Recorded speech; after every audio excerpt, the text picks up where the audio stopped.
Hey everyone, how are we doing? Hey. Hey. This is, Hello, everybody! that was far more enthusiastic than me. I appreciate that. Thank you. That's okay. Got a lot of coffee We here. are here to play Avarice, the Morningstar, the official Morningstar RPG.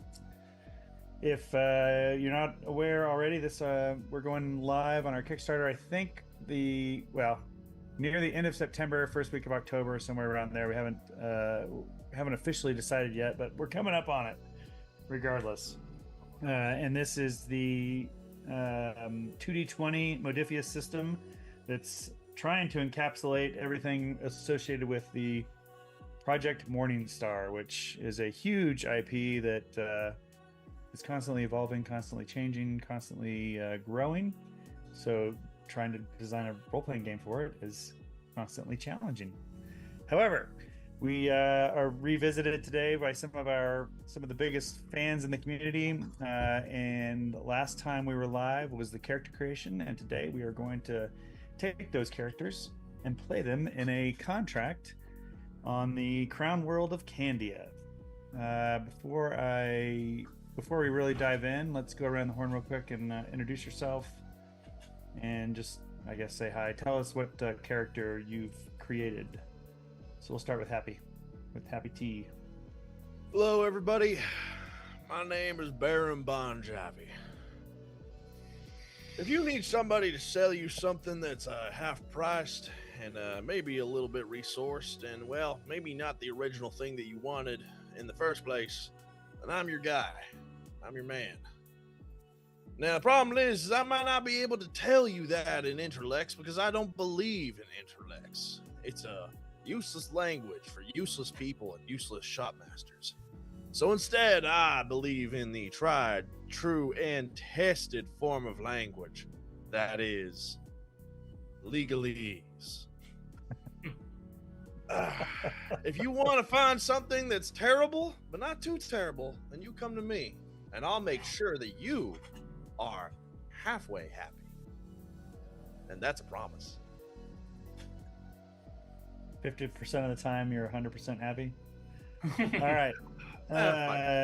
Yes, and so if you didn't watch the character creation stream before, there is actually in the rules you can decide not to speak Interlex, which is the common language across all of known space. Pardon me. And receive a point of avarice, which helps you in character creation. So you can choose not to speak what everybody else speaks and kind of get a bonus from that. And that is what Happy T did. All right, Jaren, you're up. Hey, so my character is the Deep Space Industrial Operator, Avarice class ergoid named Dio. He is the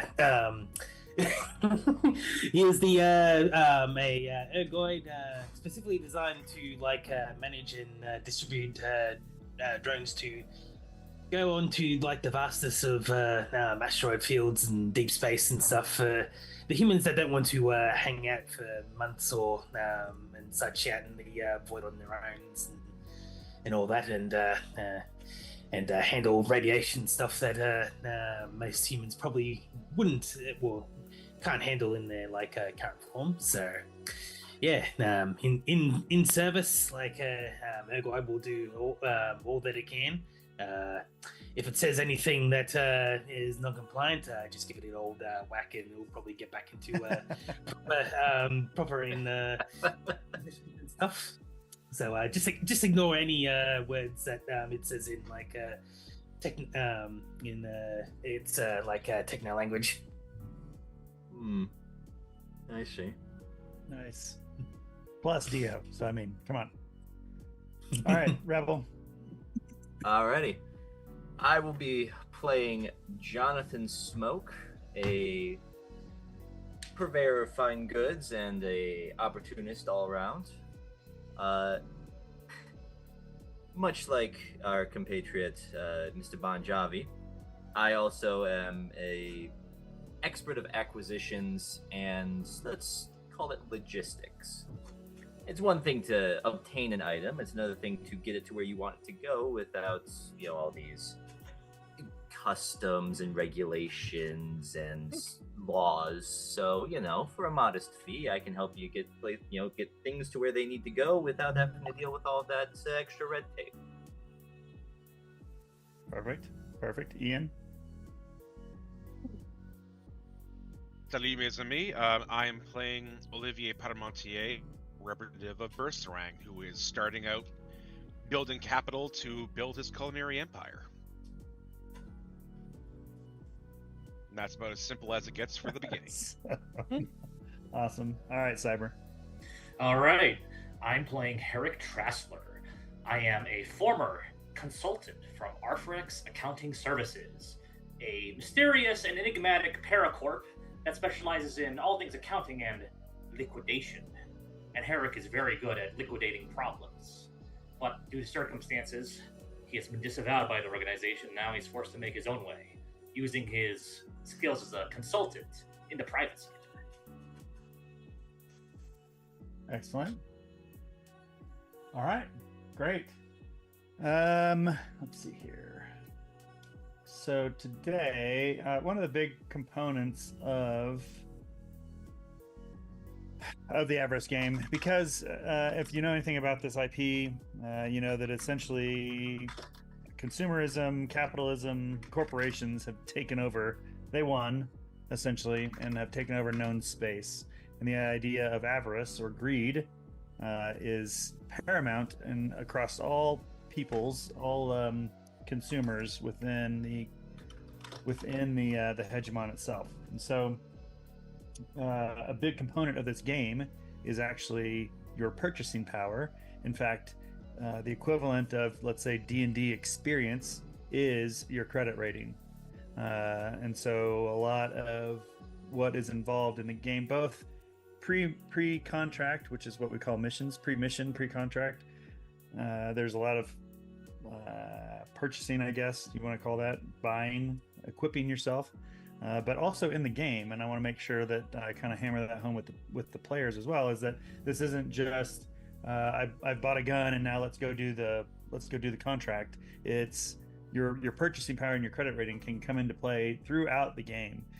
Just to give you a couple of examples of things that have happened in the past, one of the missions, which is not this one of the contracts that we've run, one of the players decided to call in an orbital strike using their credit. So they basically said, "Hey, starship in the sky, up in orbit, I need a orbital bombardment on these folks, and I'll pay this amount of money." Or they said, it'll cost, bribe me, basically, was the response, and they paid them out, made their credit roll on the 2d20, and orbital bombardment came down. Another instance, we had a captain of a directorate platoon that was bribed or paid, coerced, whatever you want to call it, into sticking around and providing support for the characters as they went in and did their contract. So the platoon was about to pull out, and the captain was instead paid off to stay there and protect them. And then let's see, we had one more instance where, again, just an example of a crime boss that was paid off using the credit system. So just keep that in mind. This is both to the players and to the audience. Just as you go through things, your credit is as big of a weapon as your rifle is. Okay. With that being said, I will read this intro real quick. I've probably got about maybe 3 more minutes of me blabbering on, and then we can get into the game itself. But the Candia, as I mentioned earlier, this is going to be on the Crown World of Candia, so one of the largest systems in the hegemon. And Candia Apex Freight Solutions has recently stopped answering its owners. For 72 standard hours, the Paracorps has blocked corporate telemetry, fortified its freight control annex inside of the 7 stack, and denied Aethervane Logistics, the macro core, access to company property. Aethervane believes that the KFSS, that's the Candia Apex Freight Solutions, is preparing to declare independence, trying to break away from their Paracorps status underneath Aethervane. and sell its proprietary freight data to a competitor. Probably one of the biggest sins you could actually perpetrate in the hegemon. Your team, as in the players here, have been contracted to enter the facility, secure its primary data core intact, prevent the loss of or transmission of corporate data, and hold the annex until Aethervane asset recovery teams arrive. In other words, you guys are essentially going to be the door kickers in this particular contract. Additional compensation is available for limiting damage to licensed property. The assignment should be routine. The opposition consists of freight workers, hired security, and middle management who have overestimated their bargaining position. Complete the contract, protect the client's investment, and remember that corporate property includes anything purchased with your credit. Any corporate assets purchased with your credit. So that is essentially the gig for today. You are responsible for going in and stopping whatever is going on with Candia Apex Freight Solutions, a small company that is essentially, they're basically responsible for, I should say, their biggest job, their biggest task is getting stuff into orbit, getting freight to and from orbit. So with that, I will hand it over to the players. If you watched our character development, our character creation stream last time, you'll know that nobody purchased any equipment. We got the characters created, and that was essentially where we stopped. So we're going to start with that today. Now that they have the job in front of them, they can kind of assign or decide what equipment is appropriate for the mission. So over to you, dear players. Okay. Sounds like it's time for a trip to the market. Mm-hmm. Indeed. Let's all go to the market. Let's go to the market. Yeah, so keep in mind you are on Candia itself. You're on Candia proper, which is a, and I can never say this word correctly, but an ecumenopolis. Essentially, the entire planet for the viewers who don't know about Candia itself. The Crown World itself is entirely developed. There's one band of essentially ocean at the equator, and that was created or established in order to make sure that the planet itself spun correctly, like it maintained its orbit around its star and spins on the same daily trajectory, that sort of thing, but otherwise entirely covered with cities. An ecumenopolis, is that correct? Is that the right word? Yes, an ecumenopolis. Yes, ecumenopolis, yes. Yep, that's Yeah, right. you guys have it much better than I do. So you guys are on the planet itself right now. So you have access to, with this contract, you actually have access to the Aethervane stores and resources as well. If you'd like to go shop there, if you'd like to go make something or go shop at a contacts shop, you can do that. However you want to go about it. You have roughly, let's say, in game, you have roughly 2 or 3 hours to go about your business. Wonderful. Everything on my list can be found more or less in the company store. I only Great. have 6 things I need to purchase. Okay. Well, All right. Well, main Ian, thing sounds like you got a grocery list. Let's go ahead and start with you. Okay. As far as weapons and equipment go, I'm looking for a cleaver, an AL-7 light pistol, and a VLR-12 scattergun. Oh, going for a shotgun. All right. I'm not a primary fighter, so having something with stopping power if they get too close is important. Right. Okay. So the way that purchasing works is a lot like combat. And it's going to be a 2d20 roll to find it, and then once you've found it, it's basically going to be cost against your wealth, and cost is essentially damage to your wealth as in your purchasing power. So what I want you to do is kind of tell me how you're going about finding a cleaver, which is pretty cool. That's pretty interesting. Cleaver, hatchet, bigger than a knife, not quite a sword. Yep, yeah. So that's going to be pretty easy to find for the most part. I mean, you can go to availability rating is B1. B1. All right. hatchet, cleaver, hatchet. Yep, got it. B1. I see. Okay, so in other words, for whatever reason on Candia, it's not necessarily something that is an everyday purchase. You maybe have to go find it at a specialty store. I need you to roll 2d20, probably with fight and sorry, I'm pulling up a character here. Probably reason and fight to find that. Reason 11, fight 2, so that's going to be a target of 13. Target number of 13. Yep. A 6 and a 2. Ooh, all right. You do not have a focus in fight, right? I do not have a focus in fight, no. Yep. All right, so that's 2 successes. And what that means for you is that you have a bonus bonus momentum for this particular roll. So all you're going to do is roll 1d6, and you have 1 armor against the cost of this dice. I rolled a 2.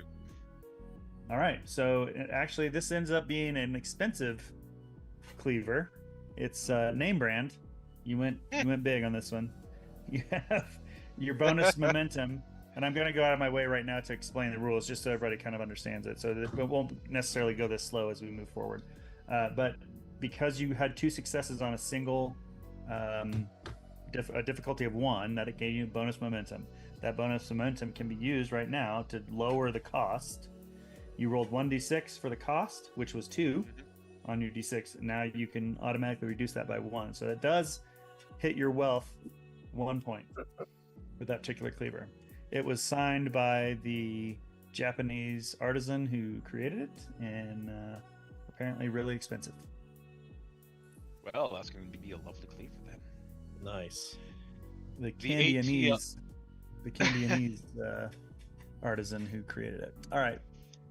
You've had your eye on that particular cleaver for a long time. All right, and then you're going for an ATL 7? An ATL 7 and a VLR scattergun, which I assume I can find at the same store.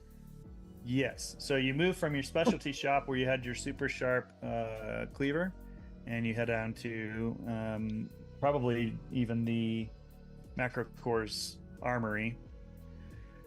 And yeah, you're gonna go ahead and roll for your ATL first. You'll notice that there's no letter in front of it, meaning it's a difficulty 0. So any successes you get on it is bonus capital. 11 and a 9. It's still 2 successes. Yeah. All right. So you essentially have 2 armor, and that's it. I'm doing air quotes there. You have 2 armor against the cost. You're gonna roll 2d6. And I don't have the stream pulled up. Is the dice window, is the chat window on the stream? It's a little slower than live rolling, but it is loading. Okay. Does seem to be All right, great. So the 2 on there is 2 points. The 5 is 1 point with an effect. There's no effect for an availability rating of A, so that's 3. You had 2 successes on a 0 difficulty, meaning you subtract 2 from that. So again, that ATL cost you 1 on that one. Okay. And for those at home, he's marking this off on his character sheet under his wealth track. He's got a wealth of 5. You can absolutely, and this goes for everybody who is going to continue to purchase stuff, you can absolutely go over your wealth. It just costs you debt. And when you go into debt, you have to use your rewards from going out on contracts to pay that debt down. So don't feel like, oh, I've filled up my wealth, I'm done. You don't have to be done. I mean, you can break out that credit card and go to town. Really go out shopping hard if you want. Wealth itself at the end of a contract will all your wealth track goes away. You remove that at the end of a contract. So it's also not permanent. We're not tracking gold pieces or anything like that. All right, Ian, you said the shotgun, right? Was Yep. You had the scattergun? A B3 difficulty, yep. Okay, so that one's a little more pricey. That's probably, in fact, that is definitely the most expensive of the things that you're looking for. That'll come with 3 ammo. You can buy more if you want at a cost of 2 A2, but it'll come with 3 reloads itself. And the your ATL 7 came with 6. Cool. All right, go ahead and roll. So you're still at the gun store. You've got this guy behind the counter. He's like, "Oh yeah, anything else you want?" So 2d20 again. 2d20. Yep. Ooh, that's an 18 and a 7, so only a single success. Which is all you need. A B is one. A B Yeah. means 1 success. It's going to cost you the full 3 dice. Come on, 3s. Lots of 3s. That's very Well, expensive. it is 3. It is 3. It just costs you 3. 5. And the reason he was wanting 3s or 4s is because the conversion, the way the D6 converts to this system is 1 is 1, 2 is 2, 3 and 4 are blanks. So if he'd have rolled 3s, he could have got a cheaper. He could have got it for cheaper. 5 is also 1, and 6 is 1 point. But they also come with what are called effects.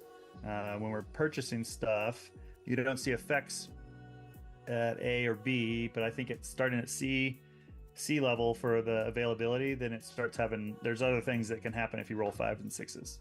Okay, so that costs you 3, and I think that fills up your wealth track. If I'm That I'm does tracking fill up my wealth track. Yep. You want to break out the platinum credit card, or are we done? I think because of all the money I just spent in the store, he should throw a first aid kit my way, and I can roll. I can roll persuasion for that if I have to.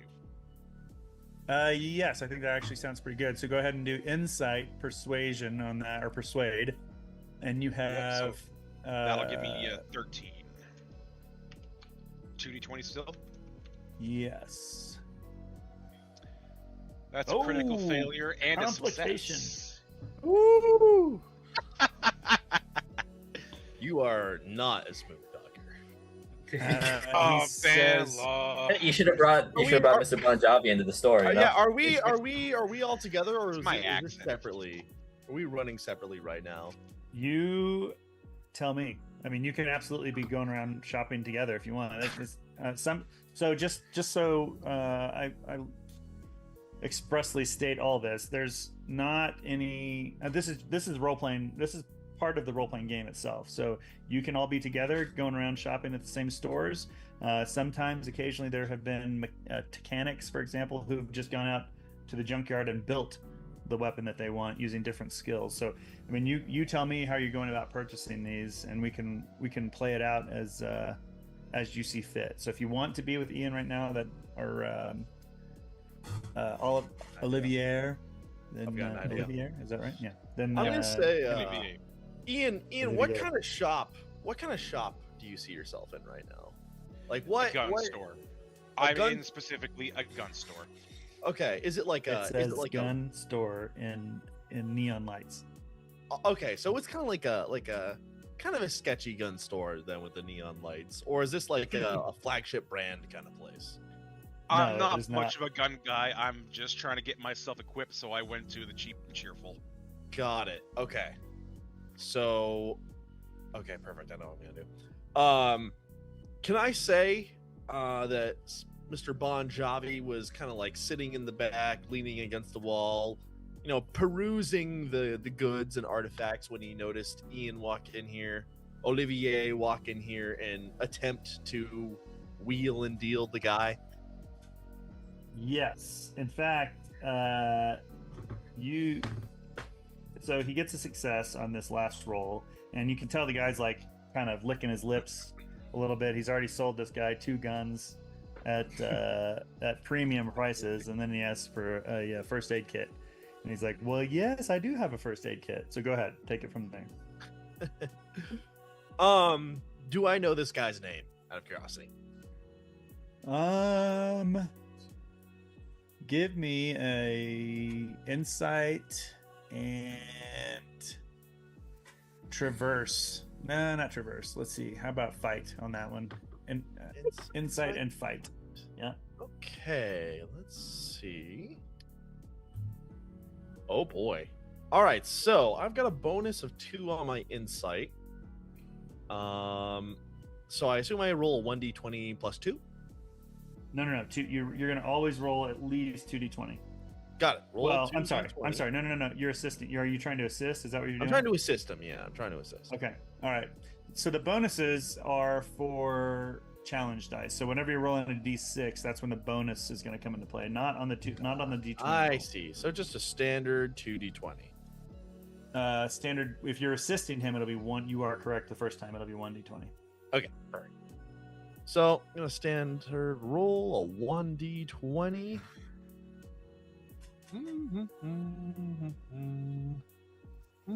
Or I can type the right thing into my keyboard. That would be great too. There we go. All right, what does a 15 get, Mr. Bon Jovi? What's your target number? So if you got insight and fight, add those two together. Inside of fight, thank you. So target number, and I assume fight is brawn or fight is... Fight's one of your skills. Ah, hello. Perfect. Insight, 11 plus 0. You've got a 0 fight? I've got a Perfect. 0 fight. Listen, man, Bon Jovi's for talking, not for fight. Of course. My apologies. All right, let me back up a second and tell me what are you trying to explain what you're trying to do first, and then maybe I should right. probably assign I wanna- skills at that point. I want to say that I know the kind of guy that this dealer is. Like, he set up a cheap gun shop in the middle of nowhere. A lot of his wares, I mean, he's got to make money somehow by having his prices so low, and the best way that he can make money is either A, through having a special contract with one of the macro cores that say, gives him guns on the cheap, or B, the far more likely option, these guns are not on the up and up. And I think I know that. And I would like to put the wheels on him and say, hey, you could, this man has been such a good customer to you. Why don't you give him the med kit for free? Besides, it would be way better for your business to have a repeat customer who talks about the great things that you do instead of the fact that your guns might not be on the up and up. Okay. All right. In that case, let's not do fight. Let's do negotiate, which is one of the persuade. Okay, perfect. So sub-skills. that is 11 plus insight and persuade. Insight and persuade. Yep. Excellent. So that's 11 plus 3. There we go. So that's a 14. All right. Go ahead and roll. All right, 1d20. got it. So I want to hit this, or I want to or be below it. Correct. Well, both. Either at that 14 or below. Understood. There you go. All right. So we got an 11. Very nice. Perfect. So this guy's like working. He's getting his pad out, his personal area data sphere, which is essentially a handheld like computer or whatever. And he's starting to type stuff up, and he's like plus 10% for first aid kit. And then you come and talk to him. He's like, come on, this guy's like, he's got 2 guns here, plus all this ammo. He's doing all this good stuff. You want a repeat customer, don't you? And he's like, yeah, you're right. Minus 10%. Okay, great. Got it. So he ends up sliding that first aid kit across. He's like, on the house. Thanks for being such a good customer. Merci, mon ami, but I have no idea what you just said to him because you don't speak Interlex. I do a little wave. I do a little wave to Olivier, like take These the are not the med deals kit. you're looking for. Take the med kit. I do. Thank you. The funny thing is the words themselves, all the words, like individually, you kind of understood. It's just that they were formed in a way that made no sense to you in legalese. Right. I'm kind of shocked too that this guy, he understands legalese. So I'm gonna be quite happy with this person. I'm gonna say in legalese, friend, Baron Bon Jovi. Nice to meet you. Excellent. You're about to make another sale, potentially. Oh, and then his eyes go real wide. He's like, wonderful. Okay. Ian, does that conclude your shopping list, or are you looking for anything else? I There are a couple other things I wanted, but they're way too expensive for my maxed out weld track, so I'm going to save that for a later occasion. Got it. All right, since Baron Bon Jovi is right there, why don't we go over to you?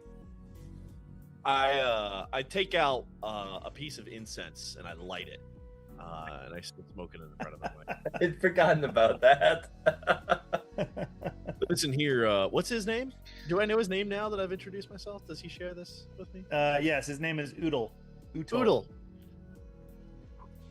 And this is all translated into legalese, essentially. But listen here, Oodle. This is a great story you got. And why, thank you. He looks around. I can tell you're a man of exquisite taste in your weapons. Exquisite pricing, too. And I got a question for you. I'm looking for something very specific. Go on. I'm looking for not just any Sidewinder. I'm looking for a very clean Sidewinder. You catch what I'm saying? Something that's got a look to it, you know? Okay. His eyes kind of light up a little bit. He's like, I have just the thing, he says in legalese. And he pulls out, he just drops down behind the counter and he pulls out this box. And then he types in some sort of security code or whatever, and the box opens. And then inside the box is a cylinder, like this. And there's another cipher that he has to put onto the cylinder, and the end of the thing comes off. And as he pulls it out, there's this oh man, I'm forgetting the name for aura. What's the term for gold? Anyway, there's a gold, like this gold plated Aurum. There's this Aurum plated sidewheeler that is, looks like it's never even been touched. Yeah. Or wheeler. And he doesn't touch it either. He's got like the end of the box and he's and there's 6 individual bullets in this case. Now, Oodle, that's a Sidewinder. He said, what do you think about this one? I've been waiting for just the right buyer. Tell me the story about this Oodle. Or tell me a story about this Sidewinder, Mr. Oodle. And what I'm doing here specifically is I want to learn as much information as I can through insight of just how this guy is acting. Is this like an actual good Sidewinder, or is this something that someone just spray painted gold and put in a fancy case? At first glance, it certainly looks, particularly the presentation, it certainly looks like it is authentic and valuable, worth quite a bit. If you want to get specific, you can do a observe test, which would probably be insight. If you have another, I would say insight and observe. If you have something else that you'd be interested in rolling besides that combination, then just let me know. Let's take a look. Insight for sure. Let's say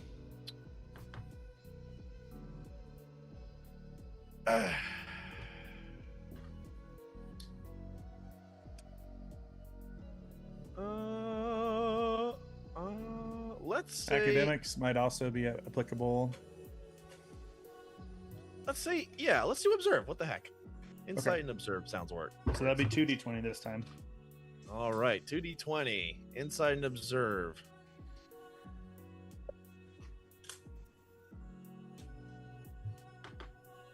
All right. Let's see if we get something. Nope. No, actually. That's good. Yeah, what is your insight's at least 10, right?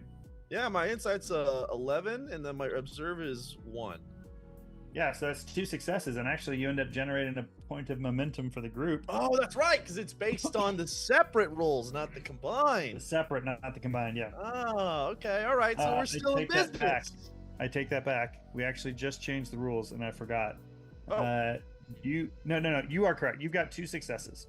That is a bonus momentum for you. Everybody, keep in mind now that since we played last time or talked last time, you have a personal pool of 2 up to 2 momentum. You have a personal pool.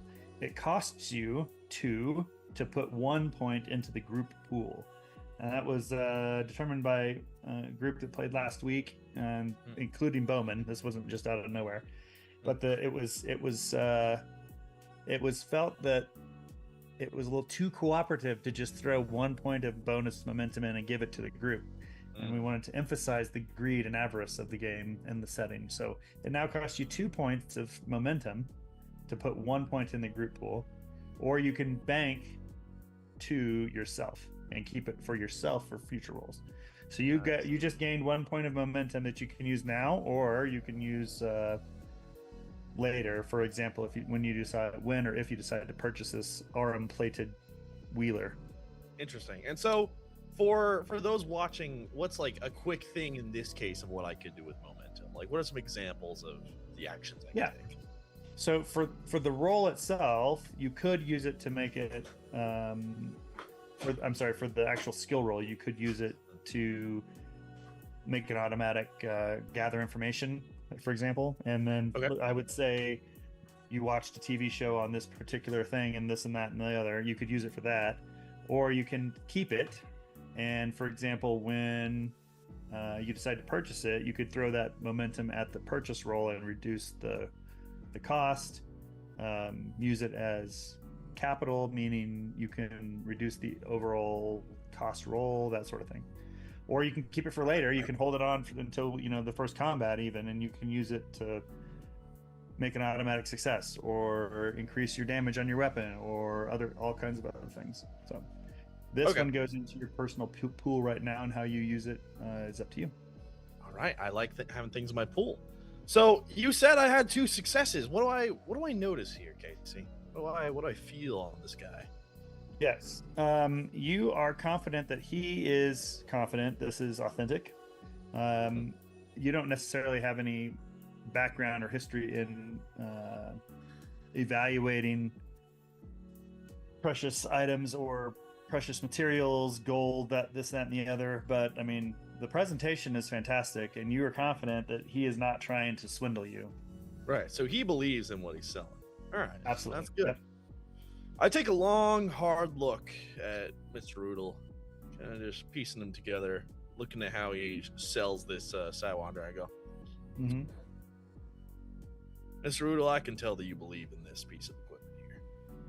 Everything about your face, the way you do business, you're an honest man. Now, you'll understand if I have some questions about, where you sourced it. That way I can understand the propriety of what I'm buying here. How did you come by this beautiful Sidewinder?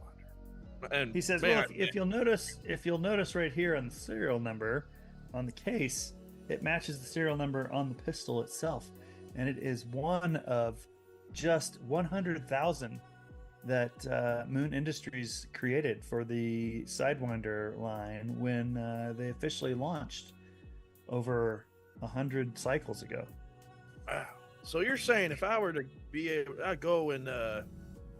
go onto Sidewinder's informational database, and if I were to look up this exact serial number, I'd find it.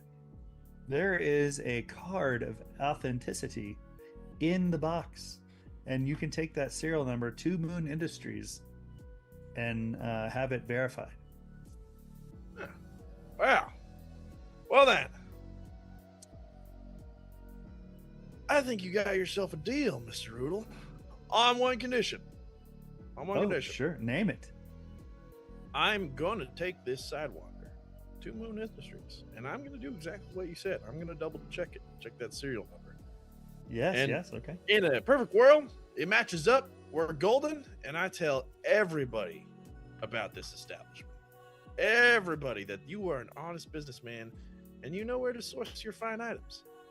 Now, in the off chance that I take it and it doesn't match, well, then I'm going to come back to you, and you and I are going to work together to figure out where you bought this, because I want to have a word with them. Because anyone who would source such a fine weapon and then deceive you, the good trader, into selling me something of import value, something that is not what it is, well, little old Baron Bon Jovi would like to have a word with them. Here? Oh, absolutely. Yeah. So,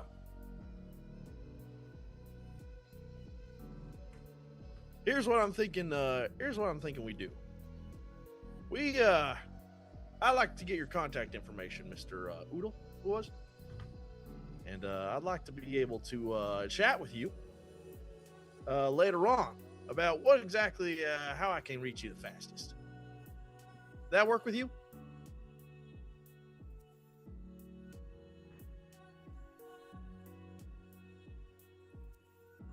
It appears Mr. Oodle has disappeared behind the desk. Yeah, I don't know. My God, Mr. Oodle hears the fact that Baron Bon Jovi will come back and be unhappy if it's not real, and he runs away immediately. And he hits several buttons, and the entire store locks down. And gas. Oh, gee. And This was just suddenly supposed to be a quick in and out shopping trip. this is the milk run now, baby. Woo! Yeah. Sounds good. All right, folks. We're gonna get Matt back and bring him back on. We're gonna go to break real quick. Back after these messages. After.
Hello, Sorry about everyone. that. My computer, I guess. I don't know. This is not factual, but it appears as though Zoom decided it was time to update and dropped.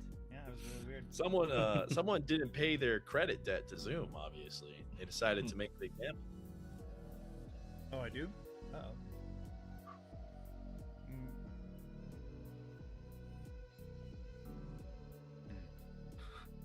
Ah, gotcha.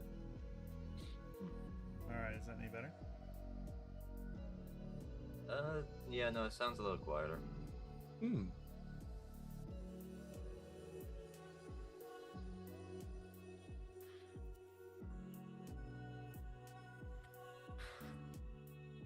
You know, I just realized. I I don't don't think know. this is. Oh, that's much better. That That's sounded much great. better. Yes, Whoa, yes, yes, yeah, yes. that is the voice of an audio booth. There we go. Okay. All right. Oh my gosh. Alrighty.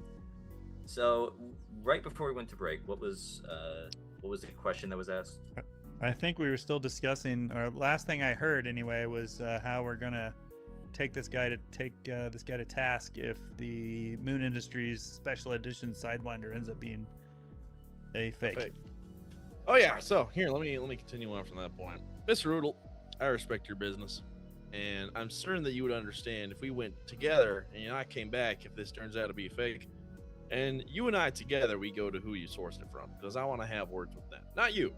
I understand that you, Mr. Oodle, are an honest businessman. I respect that because there ain't too many of them left nowadays.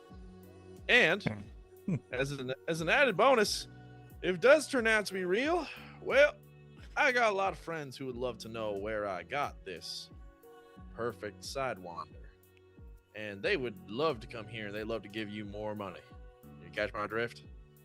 I certainly do. You can tell them that the Close and Personal Gun Shop has just the right items for them for all their personal protection needs. Good. So let's make sure that they know that it's a good thing I'm saying about your shop. All right? Absolutely. Perfect. Okay, go ahead and give me Then a. you, Mr. Oodle, have a sale. What's this going to send me back? Well, this particular piece comes in at 20,000 chits. However, if you promise to spread the word about up close and personal gun shop, then I can cut that in half for you. I've been waiting. This is just the right person to take this, and I do believe that you, Mr. Bon Jovi. Baron Bon Jovi, are that person. So go ahead and give me Yep. Insight Persuade, 2d20. Okay. Insight. Oh, actually, no, I'm Persuade. sorry. You already rolled. You Yeah. got 2 successes. You got 2 successes. You got 1 bonus momentum. It would normally be a B5. You can use that bonus momentum that you have to reduce that number by 1, reduce the dice count by 1. So it'll be 4. The cost will be 4. Okay, cost will be 4 if I use the momentum. If you use the momentum right now, yep. All right. Huh. You know what? For a nice Sidewinder like this that this man is telling me is so special, I don't think I mind blowing all my cash on it. Because what else do I need money for anything else but a good piece of weapon to showcase my status? So I look at him and I go, wow, did you say 20,000 down to 10 for little old me? Oodle. 1, you're going to make me fall in love with you. 2, I think you've got a horrible business sense. but I'll take it, mister. You got a deal. I'm not going to use the moments. I'll pay the full 5. Now I shake out my hand, take a deal. Now again, I want you to say that if this weapon works out, I got a lot of people coming over here for you, and I'm gonna need some kind of contact information that I can point people to. And oh, absolutely. And he puts his business card equivalent. He drops that in the case, and so it's basically, like I say, it's a case with a lock, with a cipher lock, and then he puts that in another case, and he puts How that many cases does this guy have? puts that back in. Well, it's a 2-case gun. It's got 2 cases. Excellent. He says, I will even throw in, for you, Mr. Baron Bon Jovi, I will throw in a box of ammunition. And so I'll give you a total of 3 ammo, unless you want to buy more. A 3 ammo supply. Oh, that's So I need you to, perfect. if you're not gonna use the momentum, I need you to roll 5d6. All right, 5d6. Let's do it. Another box of ammunition, a case, if you will. Even Roll. more cases. 5d6. That's right. All right, 18. 1, 3, 2, 6, and 6. Okay, so let's see. That does end up costing you 5.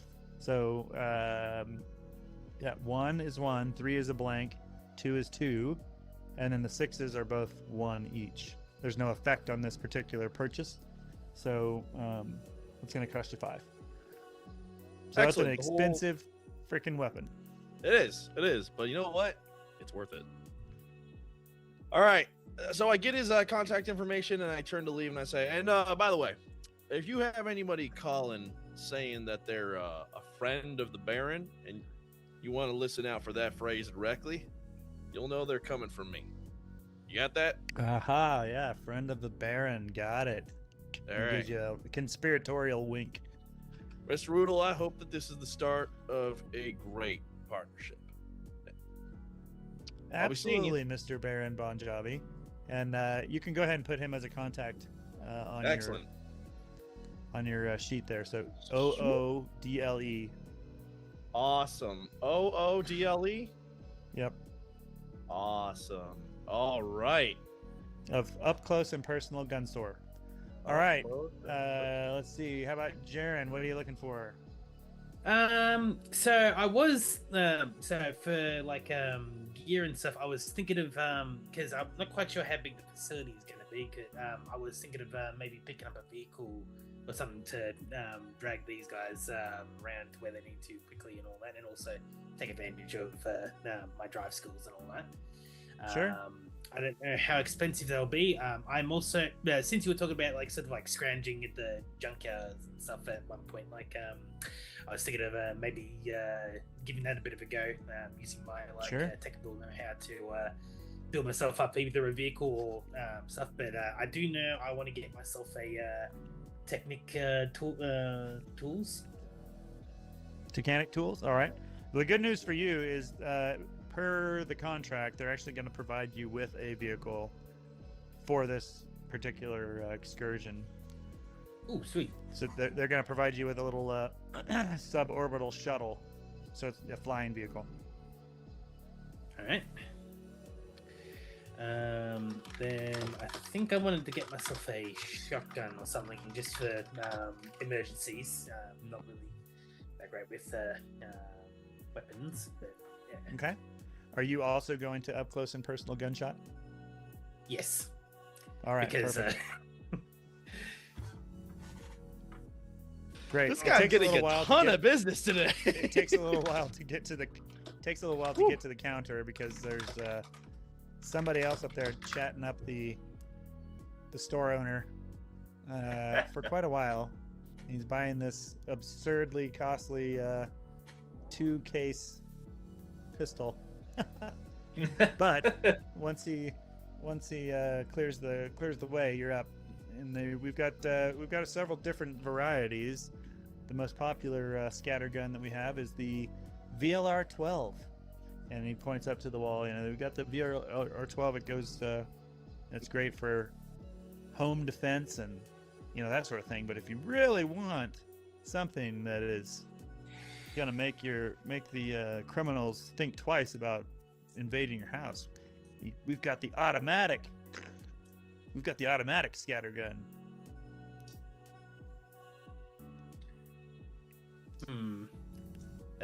Dio will sort of look around at the sort of choices and stuff there, and with a mechanical hand point towards the automatic shotgun. Okay. He says we even have an adapter, if you'd like. We even have an adapter to change out one of your arms if you want to. if you really want to, and he's talking to you kind of like you're the security droid, security ergoid for a household or something like that. So if if your owners want you to change out your left arm there, we can get an adapter that you can put on your left arm for this scattergun. Is he upselling a robot? That's good business sense. Yo, this guy's serious. Now, Oh my the question is using my own sort of processing ability and stuff. Is it better for to get this part to upgrade my arm, or is it better for myself to sort of do the thing because I have expert knowledge in doing ergoid mechanic stuff, so I might be able to just do that particular part myself. Yeah, Oh, you imagine that replacing or attaching this and limiting your left arm functionality would probably not be the best overall for you, for what you are intended for. He is pitching it as though you're some sort of security robot in a house, so he can't imagine that you would need your left arm for anything. But you, as a kind of a pilot plus mechanic plus whatever, you generally like having both hands. Yeah, it's not very optimal. So the ergoid will just move I guess move its torso left to right, since it doesn't really as a sort of shaking head motion. That's right. You also don't speak Interlex, do you? No. You speak Mathish? So I speak Mathish and Legalese. So technically, I can do a chain language thing with our resident group. Got it. Yeah. Right. Okay. He's okay. Yeah. No problem. Say no more. Automatic shotgun will be nice. It'll be a nice addition to your repertoire, regardless of whether it's attached to your arm or not. So go ahead and roll a, let's say, insight and fight, probably, unless you're not really talking to him. How about insight and tech? Because you're trying to decide whether or not this is a good option for you. All right, so that's insight's my 11 and my tech is 3. So 2d10 20, right? Yep, 2d20. Whoa, nice. Okay, so 2 5s. You definitely made it. 2 successes, which gives you a bonus on the purchasing, on the actual cost of it, rather. So that's going to be 4 dice. And you've got 1 armor, again, air quotes, against the cost. So go ahead and roll 4d6.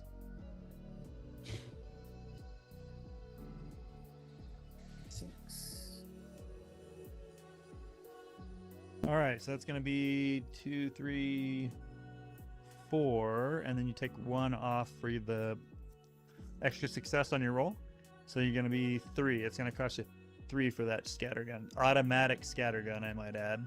And again, that one comes with 6 ammo supply. So you got 6 scattergun ammo in this game. Right. Since we haven't really run through it yet, ammo is not a bullet for bullet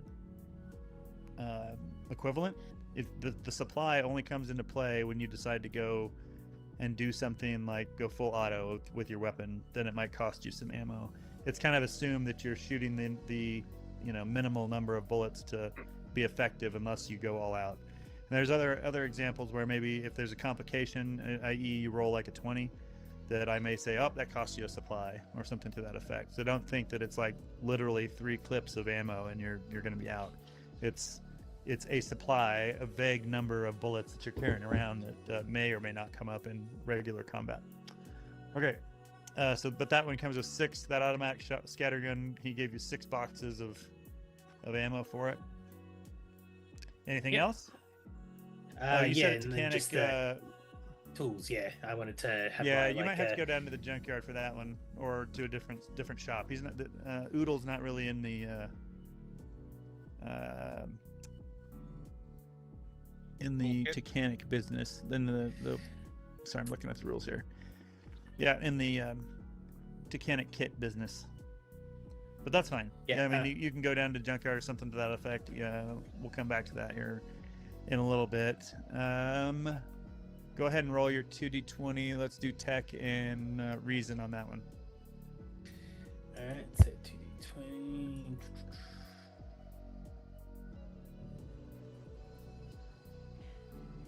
What's your target? So, Reason so it was and inside tech. Reason. Reason and That'd tech. be on that one. 13. 13. Okay. Yeah. So it's Titanic tools are B2, meaning it requires 1 success, and it's going to cost you 2 to basically put that stuff together, to put the kit together. So go ahead and roll 2d6. All right. 2d6.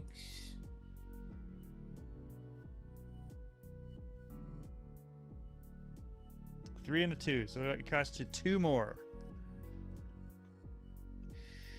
All right. So, would that be for like so? That'd be 6 wealth or something for like a how much I've spent for like a One. Let's see. 1, 2, 3. I think that's a total of 5, isn't it? No, Yeah. that's wrong. 3, 4, and 6 total. Yeah, 6 total. So if you don't have that, as soon as you fill up your track, if you don't have it, you can either decide not to purchase it and not deduct from your wealth, or you can put a D in one of those boxes, indicating that you now have a bit of debt. You had to pull out the credit card to purchase it. I will do some debt because Yeah, so I just- think I'm going to be far more useful with the tech tools. Yeah, sure. So just one of those boxes, put a D instead of an X, and you should be good to go. All right. Who else is going to buy some stuff? How about Rebel? Okay, sure.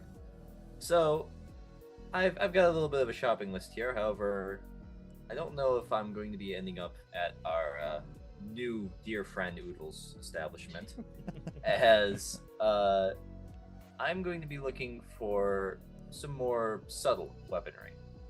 Okay. Yeah, the items I'm looking for are. Do you want me to just go by like tier of weapon, like melee versus ranged and that, or do you just want me to list them all for you? Yeah, that's fine. Sure, we can go do Okay. melee first. Okay, yeah. So I'm looking for some brass knuckles and a garrote. All right. Yeah. So those are, unless you want to roll, those are pretty easy to find. They're A1s. Availability A of 1 cost. Unless you want to try and get some bonus momentum from the rolls, you can just roll 2d6 and determine what the cost is for those. Okay. You see kind of the benefit there. There's a kind of a gamble. It's a 0 difficulty, but if you roll, every single success is some bonus momentum. If you don't have to roll at all, you can just pay for it. That is true. And if I were to just pay for it, it would be 2 wealth, right? 1 for Nope, each, 2d6. or- 2d6. You know what? Keep Let's in go mind, gambling. 3s Let's- and 4s. yeah. 3s and 4s are blanks, so it's that also is a gamble. You could easily get them for free if you roll. Okay. A 3 and a 4 on 2d6. You could easily get them for free. Then let's go for that. I'm not Okay, gonna. Yeah, I'm not gonna risk the momentum thing, but I will. So it's 2d6. Yep. One. want me to do it? I should say 1d6 for each. So Okay, 1d6 for each, but okay, gotcha. All right, then I will do that. yeah, there you go. Okay, so you got one of them for free, and it end up cost you 1 wealth. The 6 is a 1, and the 4 is a blank. Right. Yes. Okay. Yeah, so you got yourself you went down to the 7-Eleven and grabbed some brass knuckles and Yes, and the a best garrote. place to find my brass knuckles. Respectable. Of course, of course. Then I suppose for a more ranged And presumably alternative- your garrote's like a piano wire with some wood, some wood on the end. So you just pick that one up for free. Yeah. Amazing what you can find in the trash cans around here. That's right. Then What else? There's only 2 more things that I'm really looking for. I'll go for some throwing knives, and then it'll be a piece of armor, so we can handle that right afterwards. So throwing knives, I believe, are also another 1 in the availability. A1. Yes. Alrighty. Is that in Then here? Oh, there we go. Yeah. Sorry, took me a minute to find it. That looks like a 1. Yes, A1. okay. Then I will once again, and this is just grabbing 1 item. This would just be 1d6. Yep. Okay, gotcha. I'm not sure why that's a 2 on that. Huh, interesting. Okay, so that cost you 1. Alright. And then the last thing I'm looking for is a plex-lined jacket in the armor. Excellent. Yep. Ooh. I think Good I'm the man. first person here that actually got armor. What's armor? Yeah, just don't get hit, that right? one's Yeah, just don't get hit. that's right. Just don't get shot at. That one's a B1, so that does require a roll. How are you going to? Are you just going to go down to the store and purchase it, or are you going to try and persuade somebody, like a buddy of yours that has one, or how do you want to go about acquiring it? I think I am going to go to a store, and I'm going to see if I can do something a little riskier here. I'm going to see if I can slip into the back room where they keep their stock and see if I can't just acquire one without necessarily needing to purchase it. Got it. Okay, I think that'd probably be an agility stealth, Agility or stealth. I mean, you could talk me into something else, but probably agility stealth, just to kind of slip Yeah, it into would- it and walk out the back door. Yeah, agility stealth. I also got I think I have a focus in infiltration if I'm looking at my sheet properly. Aha. Okay, so focus that's the first time that's come up, but a focus basically means whatever the number is. I'm assuming yours is a 2. That or a 1 is a critical success, meaning it is equivalent of 2 successes instead of 1. Okay, so I got 3 in stealth, 10 in agility, so it'd be a 13. But then with the focus, 1s and 2s would get criticals. Okay. Yep, that's right. That's right. All right, and then this is the 2d21. Yep, 2d20. All right. You need 1 success. Oh. You're kidding me. Of all the times to roll a 20. Told you. Yeah, this is gonna be. Hey, at least he picked up the weapons first. Well, if we were playing D&D, man. You took all the low rolls for all of us. Thank you. Yes, yes. Yeah. I'm glad I could be upset. All right, so so this is a pretty easy complication. You basically slip into it. You're going out the back door, and you forgot that there was a theft sensor on the hidden in one of the inside pockets or something. So you hit the back door, and it whoop whoop whoop whoop whoop, and a couple of clerks come, peek their head around the corner. Sir, the register is this way. The temptation to just start booking it. No, I will. Oh, my bad. My apologies. It's been a very long shift. And Tell me about it. Tell me about it. It's very super overly friendly,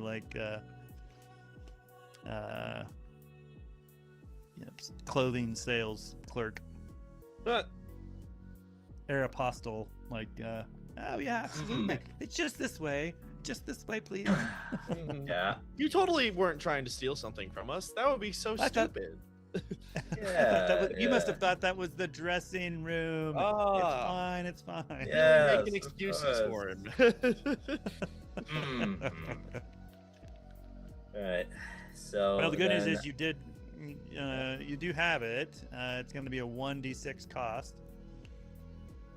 1d6 cost. Alrighty. Mhm. Not Do you have a 1d6 super saver cost. card with us? No. I'm just. This is just a one-time thing. Okay. you picked the most expensive plush-line jacket on the shelf. It's going to cost you 2. That's great. Put a price on quality. This is like watching the exact opposite of the Barabon job you see. Yeah, it's great. I mean that lovingly, Rebel. No, of course. I'm just, I'm me, Rebel, loving it. My character, this is not his day. Are you a big fan of Guess Brand? This is great. Yeah. Yeah. Or whatever. And Pick your after- modern day yeah. high priced, overly priced, whatever. Oh my god, yeah. So he'll spend it and he'll make a mental note the next time. Just run. Just run. Should just run. All right, is that it for you, Rebel? Are we down to Cyber Ninja? Yeah, that should be it for me. All right. What do we got, Ninja? What are you going for? All right, so I am going to look for a more business-like weapon from a more profitable age. I need a single-edged katana, or a pair of them, if you let me. Katana. I think Sure, a we'll go longsword with might be the. Oh, go ahead. Mhm. Sorry. No, was gonna say- you're absolutely right. You said what I was going to say.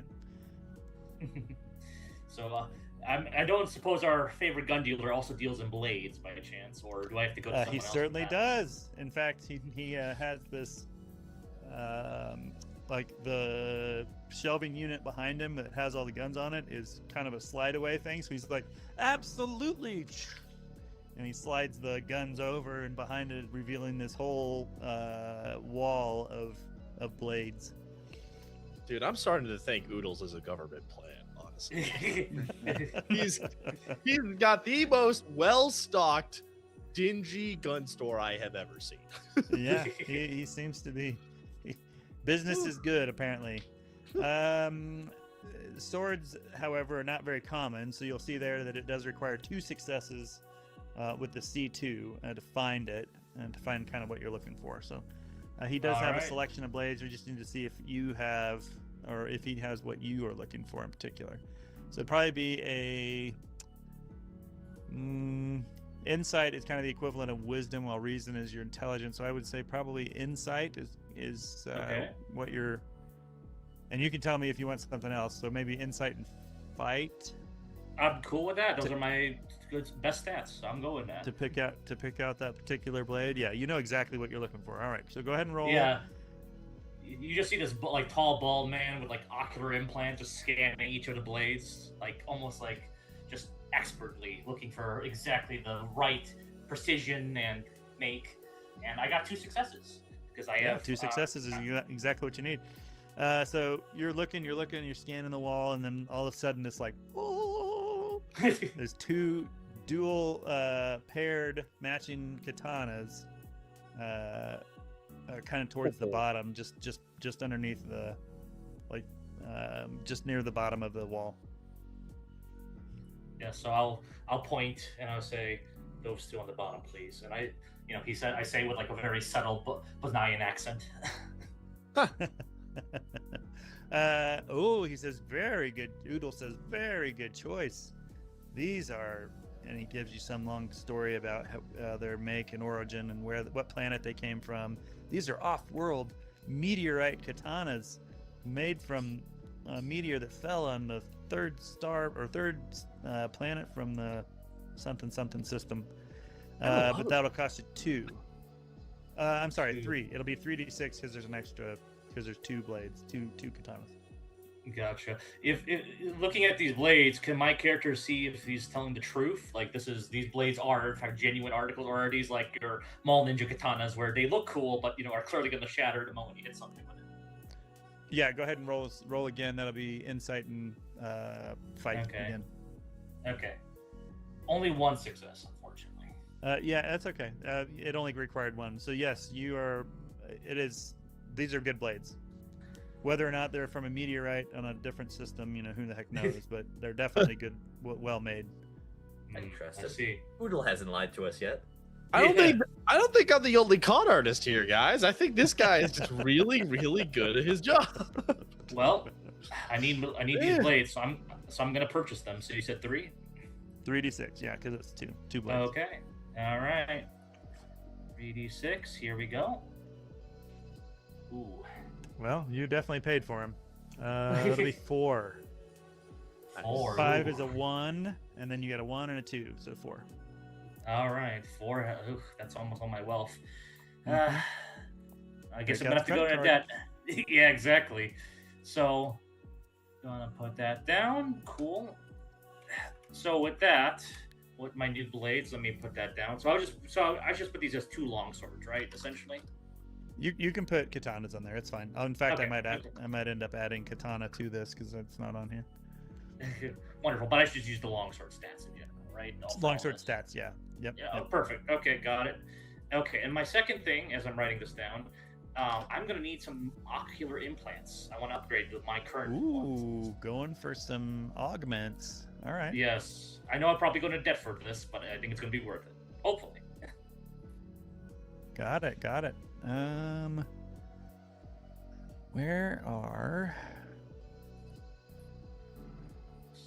Why am I not seeing it? Ocular optic web. Is that what you're looking at specifically? Yeah, or because I don't think I see any other options unless there's something else I can get to have some. Well, cool, those are organoids, visuals. so that's gonna physically, both of them actually physically replace your eyeballs. But your ocular optic web is a thin reinforced mesh around the eyes that improves visual stability and low light clarity. Basically, it allows you to see in the dark. And then there's a bionetic, which is a meat replacement of your eyes, which is a synthetic optical suite. It's a full replacement of engineered artificial eyes with hardened external housing and enhanced focus. So that basically lets you. That's good for aiming in this particular case. So the first one, the ocular optic web, allows you to see in the dark and in low light. The other one is for aiming long-range weapons. So I'll take the first one to let me see in the dark because that'll be very useful. Yeah. So basically, Herrick's got like Botto eyes. He's got like his eyeballs have been removed, and he just have these like always open, golden glowing circular kind of lenses, essentially looking at you. Yeah. Okay, great. That is a hefty 6 cost, and we'll assume that you already had those at some point versus buying them in the next 2 hours. But Yes. yeah, that's great. Okay, so I have 1 wealth, so that'll put me at 5 debt, correct? Nope, you got to roll. Oh yes, Maybe that's right. I'm sorry. It could be more. Yeah. Sorry, I completely forgot. I got ahead It of could be a myself. lot less. Yes. All right. So 2d20. Let's do this. Nope. We're just rolling. It's an A. So you don't, I mean, I'm sorry. You can go ahead and roll if you want to, in order to get some bonus momentum. You don't have to roll because it's actually availability A. This is a pretty common item. It's just pricey.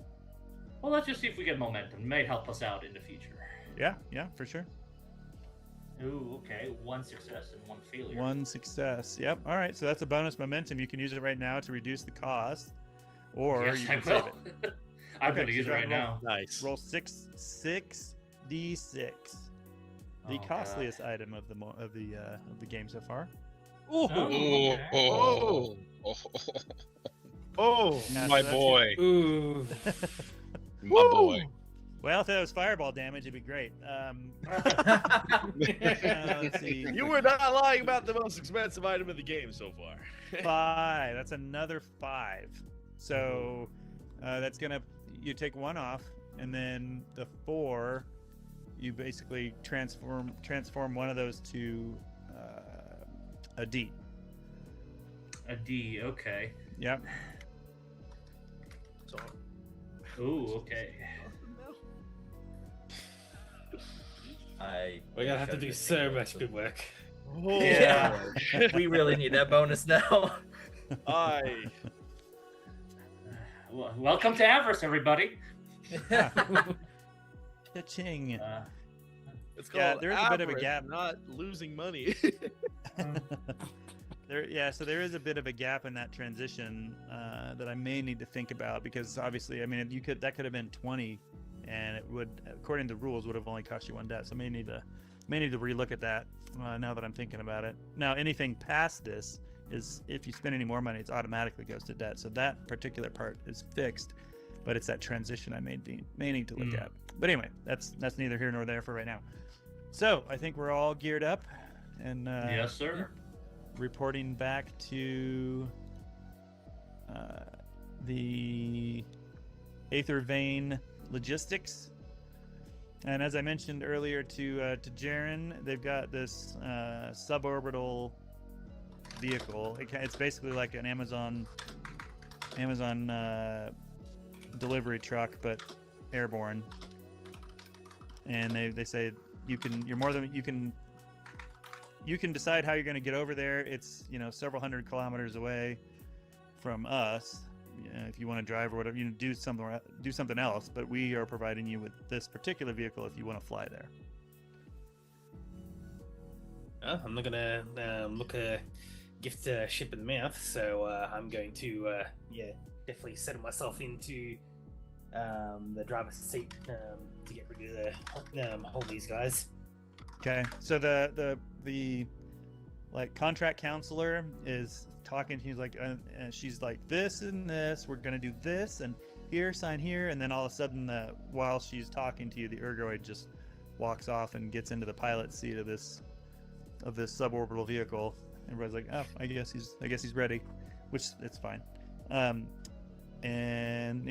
just want to make sure we're crossing our T's and dotting our I's, and everything's very good. And all right, Aether Vein is happy to be working with you, and we look forward to a successful contract. Alrighty. Glad to. Okay, so you've got your that vehicle out. waiting, and all the contract documentation has been signed, and we're ready to go. awesome. And that was all of us in the place, right? All looking at Yes. Yeah. So Okay. right. So you've all reported back after making all your purchases, going to the junkyard, going to it. Is up there close and personal gun store, all that good stuff. is there anything before Baron Bon Jovi puts his mark on it? Is there anything I can do to look at this contract? Anything that's like out of the ordinary that with my knowledge of legalese, I'd be like, huh, that's weird. Sure. Yeah. What do I roll for absolutely. So probably we could do reason and academics on that one, probably. Okay, reason and academics. Not exactly my strong suits, but let's go with it. 2d20, right? Yep. If I may suggest as well, I have very good reason and academics. I could assist him if you like. So if you do, then actually, I want to role play this out a little bit. I turn to my left. I realize it's the same guy that I saw in the store. Mm-hmm. And It is. In legalese, I say, you were the fella at Oodle's shop the other day. Yeah, just a little while ago. Bonjour. Yeah. Would you like some help with the contract? I do specialize in these. Do we, real quick? Are you speaking any legalese? languages? I'm speaking in accented interlex. And legalese contract work, there might be a little bit of overlap. Mostly Probably just not. You basically, Oh, no. mostly just You understood, gesticulating. yes. Okay, so Baron Bon Jovi is gonna look at it and realize, this might be an issue. Go. I take the contract, I show it to him, and I take my glasses down as if to say, "Is this on the up and up?" I will take. Is the this good? Is the contract digital or is it paper? Surprisingly on paper. Wow, shocking. Okay. Yeah, I give him a. I'm gonna... Well, if that's the case, I'm going to get my glasses on. I'm going to flip through it. do a little finger pointing underneath various lines looking for keywords, and I will roll, what'd you say, reason academics? Reason academics. So in this case, would it be an assistance, which means do we both roll 1d20? No. So you're gonna roll. I mean, you guys can decide who's gonna be the primary. The secondary rolls their d20, and the primary has to get at least one success for the secondary's success to even count. I see. So let's definitely have Olivier be the primary. Yeah. So So he, 1d20, Bon Jovi 2d20. hands you the contract versus asking your opinion. He's like, yeah. He's Why don't like, you "Please, look at take a look at this?" this. So you would get 2d20 then as the primary. That's right. Okay. So my target's 14. You mix up the. Oh, Yeah, it looks jeez. fine. It looks perfectly fine. good. He's like, yes, Yeah. all good. Got Thumbs it. up. So I'm gonna roll my I give him a 1d20 thumbs now. up. If this was D&D, we'd be on fire right now. Oh, Oh, none of us understand. oh no. Olivier gives Baron a thumbs up, Baron gives Olivier a thumbs up, and we both move on with our day. Excellent. None of us understand anything about contracts. It says here we get paid. Listen, What's Fine, this about it's exposure? Ah, that's fine. we get paid. I'll take it. Baron Bon Jovi, very happy with Olivier's rendition of it. Will smutter to his breath. Oh, wow. Maybe we should keep a contract man on staff all the time. Alrighty, Yeah. Dighty, here we go. I hastily sign it with my still lit incense, essentially like signing it with the leftover mark and going, all right, where you want Yeah, me, so- boss? So in fact, Baron Bon Jovi with that 20, with that complication, you are positive that he is that what Ian, which characters? Olivier is Yeah. is the like contract expert of the group. In fact, you feel like you probably want to go to him for any advice on any sort of Excellent. contracts going forward. Okay, perfect. The sad thing I- is my skills are oriented for that. I turn to Olivier and I go,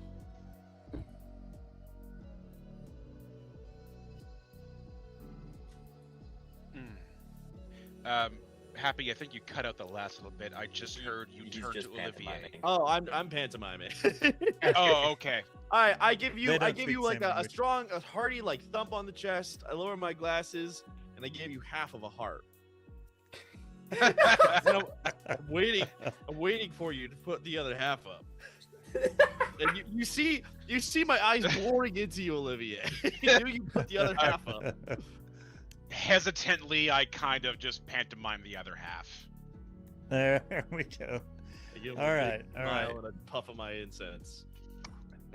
Okay, Jaren, Oh. I'm gonna pull up everybody's character sheet so I can start calling character names here. I'm adding into my contacts. Contract guy. Dio, actually, I should never forget that one. Dio, you ready to fly? As everyone's busy totally having expert looking into the contract thing, my Ergoid's just doing its duty to like warm up the ship to like get it ready for maneuvers and all that. Right. Yeah, you guys are looking over the contract, and the Ergoid's like spins up the engines. I'm just waiting for him to roll a complication where he takes off early. We got Blow the the popsicle stand. Yeah. Hi guys. That's They gave right. me the ship. They didn't give you the ship. Yeah.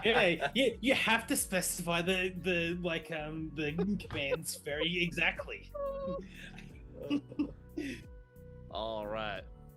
All right, so we're all on board. Like I said, it's basically an Amazon truck with wings.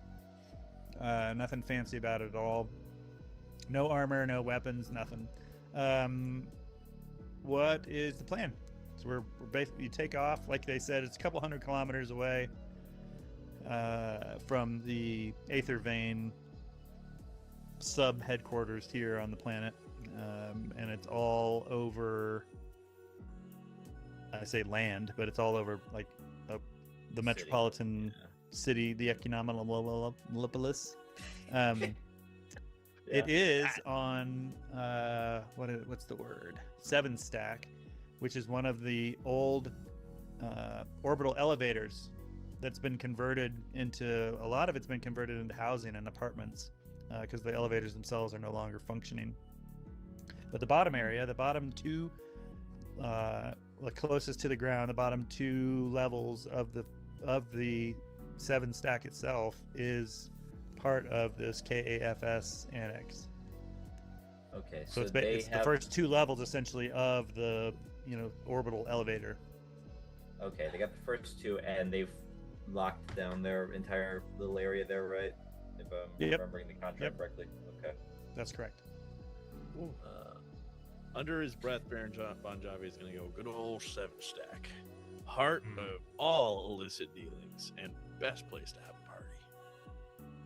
That is true. That is also true. Yep. Herrick will kind of look at you guys and say, I would advise us to take a stealthy approach to this. What language do you say that in? I speak in Interlex, but there's like a slight accent to his voice, like he has a slight like Slavic accent, which is what I imagine Bosnian accents sound like slightly. So, Casey, can I roll a quick insight to see if I understand what he's saying? That he's being a very flat, like we should be stealthy. Do I understand that? You can, yes. In fact, it'll be insight and probably academics. I'll take it. Insight, academics, or how about? Do you think I could play it as insight observe with analysis of his the lips moving? Sure. Well, I can go with that, and that'd be basically you interpreting what he's saying, like based on the context versus actually understanding the words. Yeah. Yep. Perfect. All right, roll 2d20. Well, one of them's a success. You're positive that this guy is suggesting you just fly straight in and avoid any stealth at all. What? Damn. That's your complication. Yeah, you got a complication on that one. So that's you think this guy is crazy. He just wants to fly through the front doors. And then he gives you a big thumbs up. He's like, yeah? I'm throwing my ears down, looking at him like, you are, in legalese, I go, you are a dumbass. I look at you and I say, in what capacity am I a dumbass? Well, do you understand what I said in legalese? Yes, I do, because I do have legalese. Oh! Hey! We have a translator, finally! Oh! I take my glasses down and I hear legalese and I go, yeah, you speak legalese now, don't you? All right, hold on a second. I may have gotten my words mixed up. Did you say, what I understood you saying is that we should fly in there, forget stealth entirely. Is that what you said? Incorrect. Incorrect. What did you say, Mr. I advise, my name is Herrick Trassler, sir. Herrick Trassler. Thank you. Apologies, my Interlex is terrible. But please, tell me. I was suggesting a stealthy approach. That is my skill specialty, but I don't know if any of you have any combat experience or... As it so happens, stealth, it happens to be my specialty as well, Mr. Herrick Trassler. Interesting. Well, nice to make your acquaintance, and I'm sorry for misunderstanding what you said. Again, Interlex is not my specialty, and I reach out my hand to shake him. You see Herrick kind of like his like eyes go to your hand, kind of goes back up to you, and he slowly takes your hand in a very stiff and kind of like just very like awkward kind of fashion. He's almost like very like just like a board, just not the most personable. You don't think? I like you, Herrick. You're you got soul to you.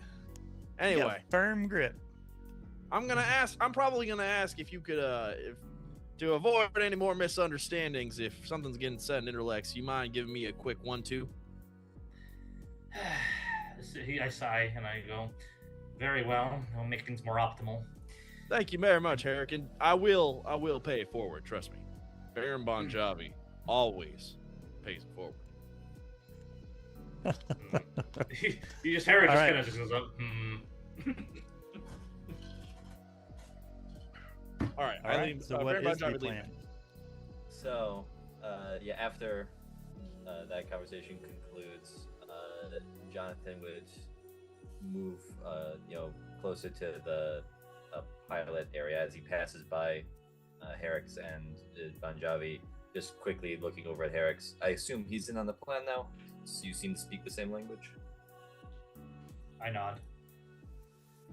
Awesome. So we'll try and take it in stealthy. Urgoid, you wouldn't happen to see any good spots to land that wouldn't attract too much attention up there now, would you?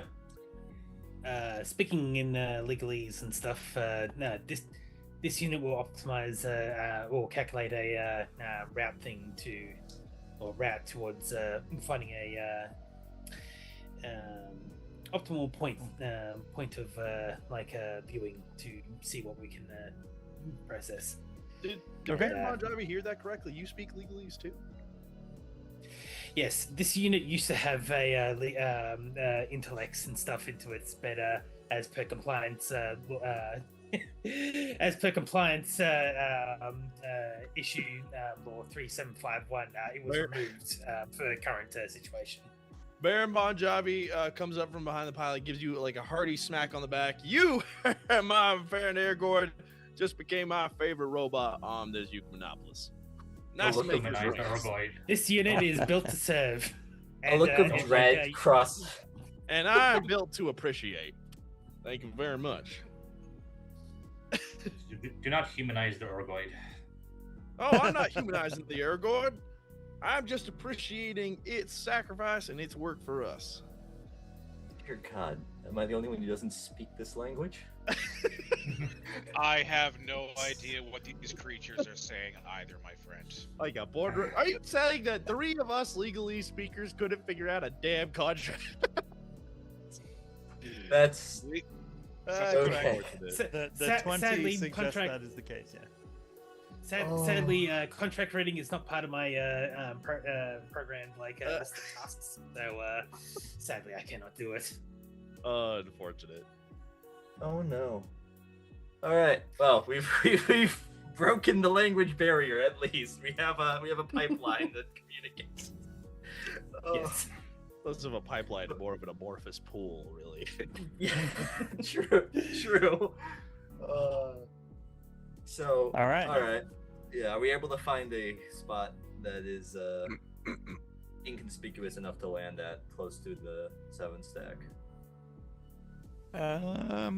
So we're gonna go ahead and look at some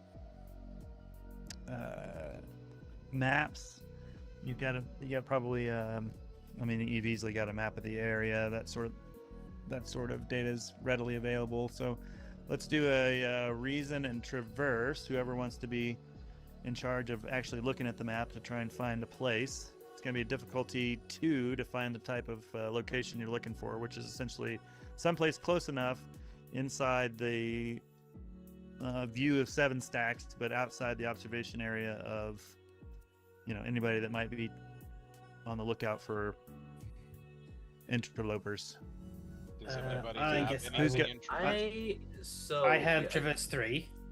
You got Traverse Hey, there you go. 3. I got Traverse 2, but I got a focus in navigation. Ooh. So, but so my is it back- reason's only a 6. I don't know what your reason's at. My reason's 10. Ooh. Maybe you be primary. I offer assistance. Good idea. That seems like a good idea. All right. Okay. Yeah. Okay, so Jaren, you're going to roll 2d20, and your target number is going to be, sounds like a 13. Yes. And I do 1d20. And then Rebel, you can roll a 1d20, assuming. Ooh. That's You're actually, it's Under quite. 18. Right, yeah. So because he doesn't get any successes as the primary, your success, whether you made it or not, wouldn't matter.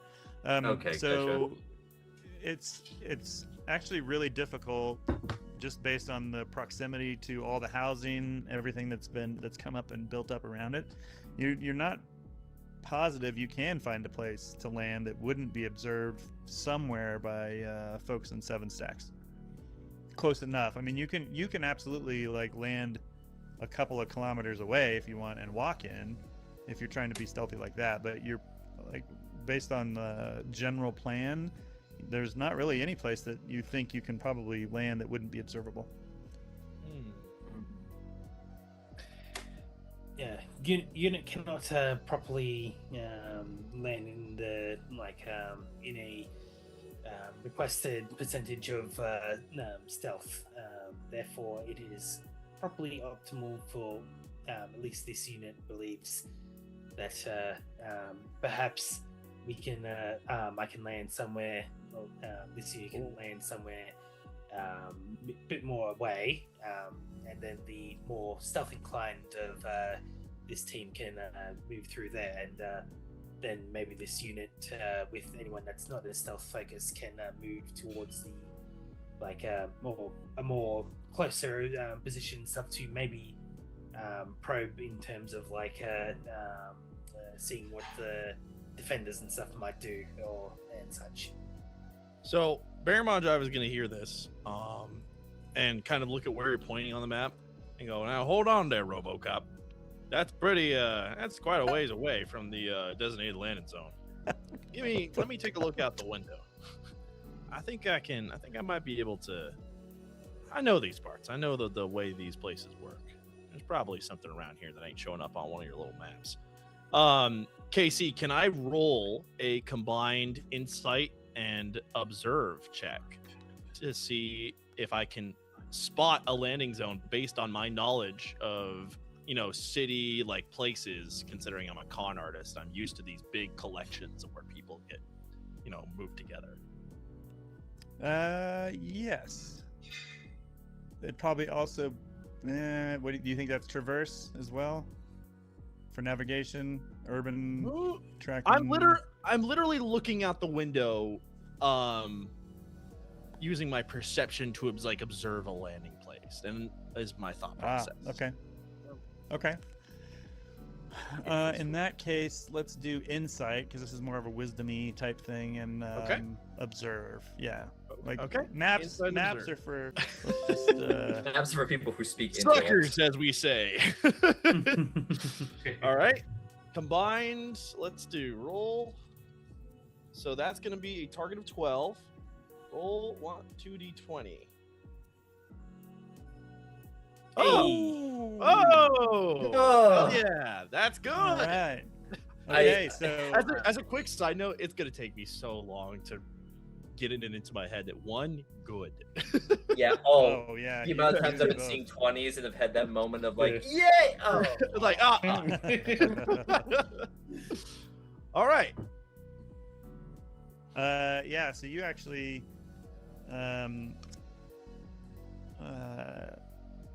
the Ergoid and Rebel. What's your guy's name?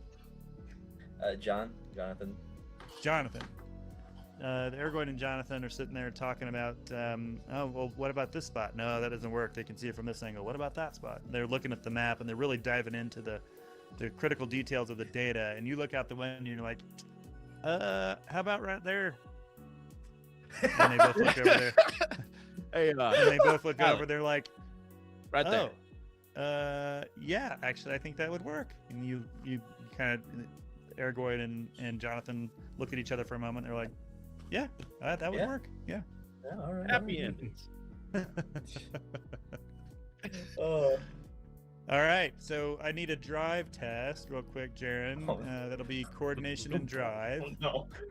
Oh boy, what's your coordination? So, 9, but I do have drive at drive at 2. I also have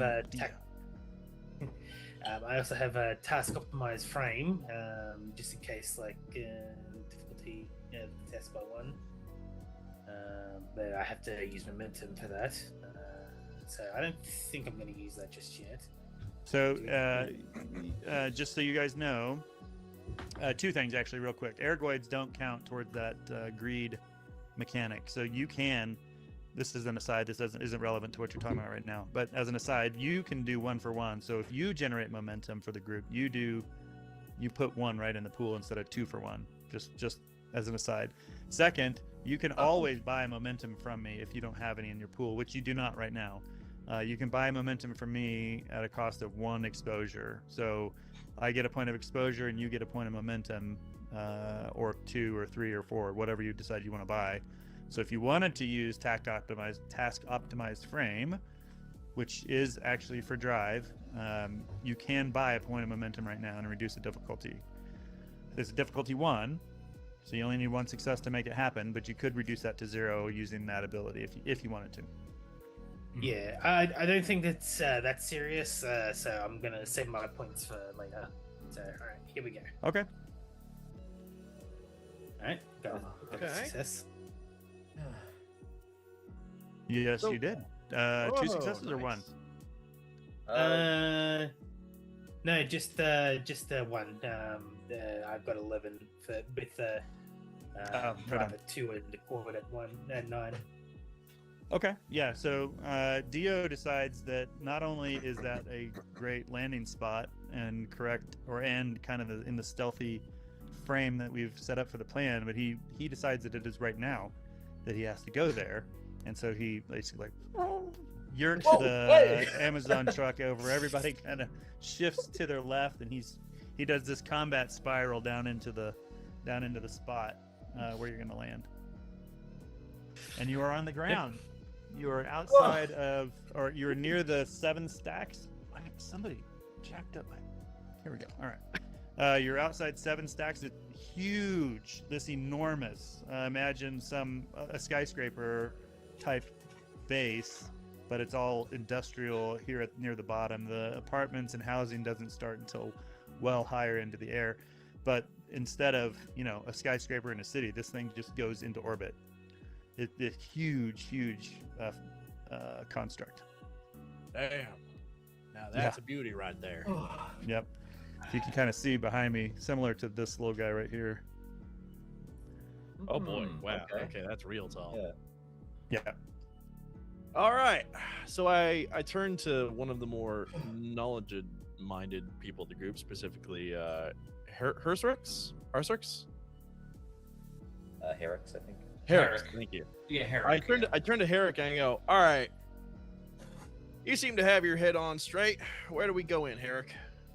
So, I'm gonna take now that I'm closer, I'm gonna use my observational talents to try and figure out the best breach point I can see. Okay. Ooh. So from here, for whatever reason, you don't have where you landed. In order to make it a stealthy landing, wasn't in view of where you might enter on the ground level. Like you're a couple of buildings, maybe a couple blocks away, or a block or 2 away, just out of view of anything on the ground. You can see over the top of the building right in front of you. You can obviously see the thing going up into the air, but from here you can't quite tell how you would get in. Okay. We need to get closer. Understood. Sounds about right. Any guesses? We could just walk down the street. I mean, yeah. For such a facility, like for like an old space elevator sort of thing, there's probably a lot of engineering, passageways and stuff that's probably not in use and all that, or being reworked and all that. So using my own calculating things, is there a way to maybe see if there's maybe a hidden hatch or something that might be used to sort of open up to maybe slip through? Yeah. So are you thinking you might already know that exists, or are you trying to search for it? And I say that just to determine what the skill combo would be. If there's any memory data thing for if this is a pattern built sort of facility and stuff, maybe there's some memories and stuff in the logic core that's part of the engineering knowledge packages that I have. So if I could find any similarities and stuff in the reworked parts of the building, so it's probably everything. Yeah. Okay. In that case, let's do academics and reason. Okay, so I'm looking for 12. Got a hit. Yes, you did. Oh, almost a critical. Yes. So you actually have, back in, for whatever, 50 years ago, 60 years ago, when one of your previous occupations as an ergoid, before you were repurposed, you have an old schematic in your logic core of 7 stacks. You're able to pull that up, and you can see inside your head that there's actually several support tunnels. And essentially, this thing not only is it goes well down into the earth, or into the ground rather, in addition to what you can see, what's observable, and in addition to just the building itself, there's these 4 you'd almost call them legs, just to give it that much more support. And these legs go out for miles, for kilometer upon a kilometer outside of the actual area of the 7 stacks itself. And you know from past experience that there is access into those tunnels. This unit has processed memory banks things, and believes that this pathway may lead to a hatch that should lead us through with in the current area that we are looking to infiltrate. The quality of the passageway itself is unknown, so be cautious. Oh, well, I'll be our man. I remember to ask you for maps more often. Well, lead the way, my ergoid friend. Yep, and so it will beep and stuff, and start walking towards where it believes the in hatch, the initial hatch to enter in these pathways and stuff would be. Yeah. In fact, you walk 5 feet away from the Amazon truck and pull up this door. Okay. Yeah, that's what I call. And yeah, so you guys, and based on his explanation, on Dio's explanation, and a little bit of insider knowledge yourselves, you know that these access tunnels are they go into the structure to provide additional support. And often these tunnels are inhabited by ne'er-do-wells and kind of low-life folks. So you're as soon as he pulls the hatch up, everybody's kind of like, okay, let's do it. Can I say the Baron Bon Jovi gets a little devilish grin on his face as soon as we open up the ne'er-do-well tunnel? Nice. Tunnel. Oh yeah, now this is what I'm talking about. These are my people here. Okay, yeah. So everybody, we're all going down? Yeah. I have no reason to disagree, so I take my place with the party. Okay. Yeah, so you go in.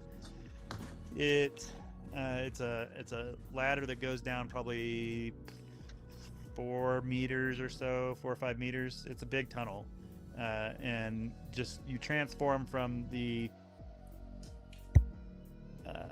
the nice upper levels of Candia to this hellish, steamy access tunnel that is reminiscent of it's like this something in the back quadrants of the Aliens spaceship. That's like there's just pipes. It's an access tunnel. I mean, it's meant to be walked through, but there's just pipes running down the walls all everywhere. There's some sort of banging somewhere down the tunnel, and as soon as Dio comes back down, the door comes down again, and it pitches everything into a real surreal darkness. There's these red, not emergency lights, but like access lights. You assume that they're always on versus whatever lights might be otherwise available. Baron Bon Jovi is gonna light another stick of incense, and then the light from the lighter is gonna like push against the darkness there for a second. Okay. All right. All right. So Jonathan's gonna quickly just like look over to Herrick. He knows that that's not how you're supposed to use incense, right? So Herrick kind of looks at you, looks at him. Perhaps it is a cultural ritual.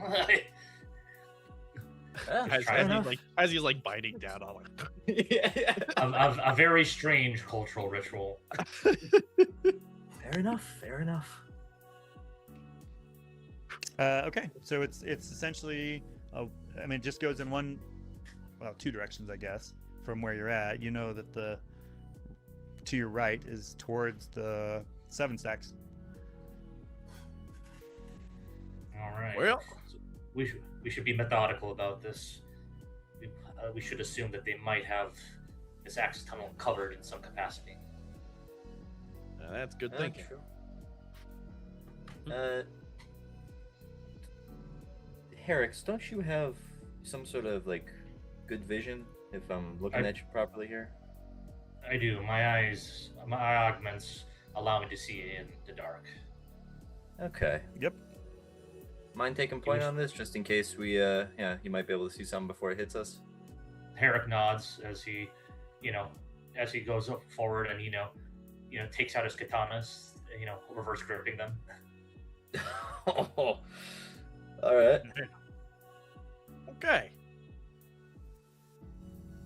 And reverse gripping him so you get the blades down.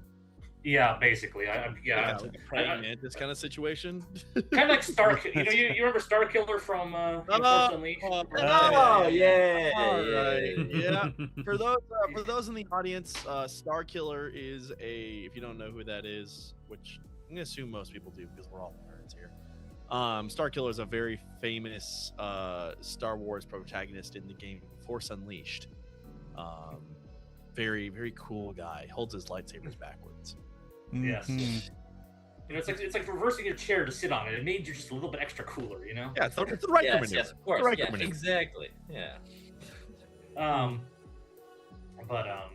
So I reverse grip him, and I'm gonna be slowly walking, but I'm gonna be like extra careful and like observing, making sure I notice any tripwires, traps, just anything that would immediately catch my eye and to show it, that could, probably be worth noting. Yeah. I'm Okay. Baron Bon Jovi is gonna go up with him too and be an extra pair of eyes. He knows these tunnels quite well, so he might give an extra eyes towards the situation and see if he can spot something that Cyber doesn't. As we loudly make our way through the. I think Jonathan would take the time to try and at least maybe press himself up against the walls of the tunnel and try to get be a little less easier to spot, just in case. Try and get hidden over here. Could I roll like, I don't know, some kind of stealth check to help the party, like for us to move stealthily, essentially, like as well as observe, or can I only do one or the other? No, you can do both. Yeah, you can observe and be stealthy at the same time. Yeah. Okay. Would you want me to roll something for that, or? No. So the only reason you would need to, I'm sorry, you can roll for the observed, yes. The only reason you would need to roll stealthy is if I will have you roll stealth if there's a need for it, i.e. there is somebody that might see you.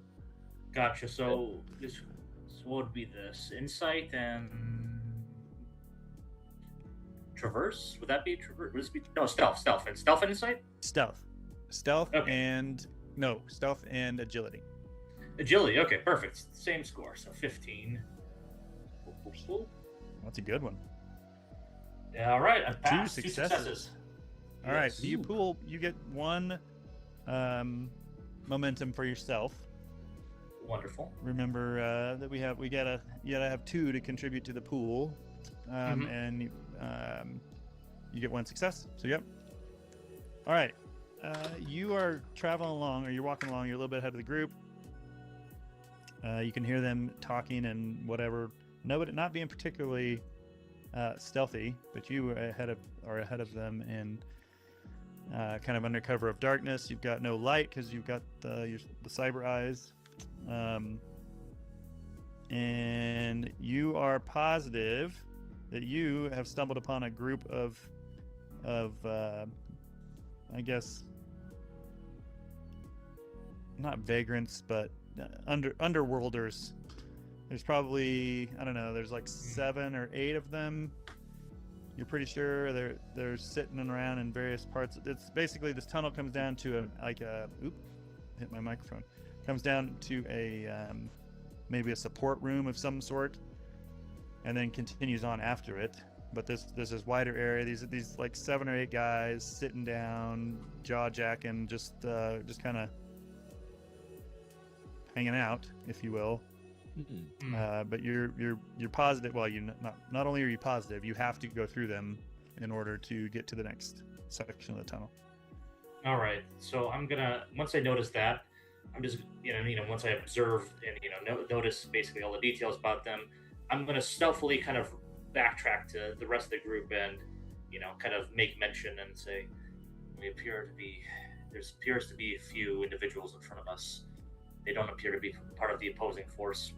Civilians, I think. We could easily just force them off without violence. That would not be too difficult. Baron Botjob is gonna hear a little bit of this, and he's gonna ask for a quick hey, what you're saying? Yeah, throw it at me in legalese real quick. What are we thinking here, Mister? So I'm just going to assume that because we're all in a group and we've got people who can translate back and forth, we can. Oh yeah, that they're actively translating. Okay, gotcha. Perfect. Yeah. That's my assumption that'll probably speed things along. Yeah, that makes sense. Yeah. Okay, I'll hear this. I'll go, Mr. Herrick, I think I might be able to get us past these vagrants with a little bit of conversation, if you'll allow me. Herrick nods. I believe that might be optimal. We do not need to start a fight. Intimidation could also. All right, I'm gonna. Well, hold on now, Mr. Banjabi. Before you come on, let me at him. I'm just saying, you might want to hide that shiny piece you got there. The shiny piece is actually up. There's a reason I bought this shiny piece. Trust me. Alrighty, I will leave you to it. All right, so Baron Bonjavi, so where exactly are these individuals, these civilians? Are they just like down the pipeline, sitting like across it, essentially? Yeah, so I'm imagining that.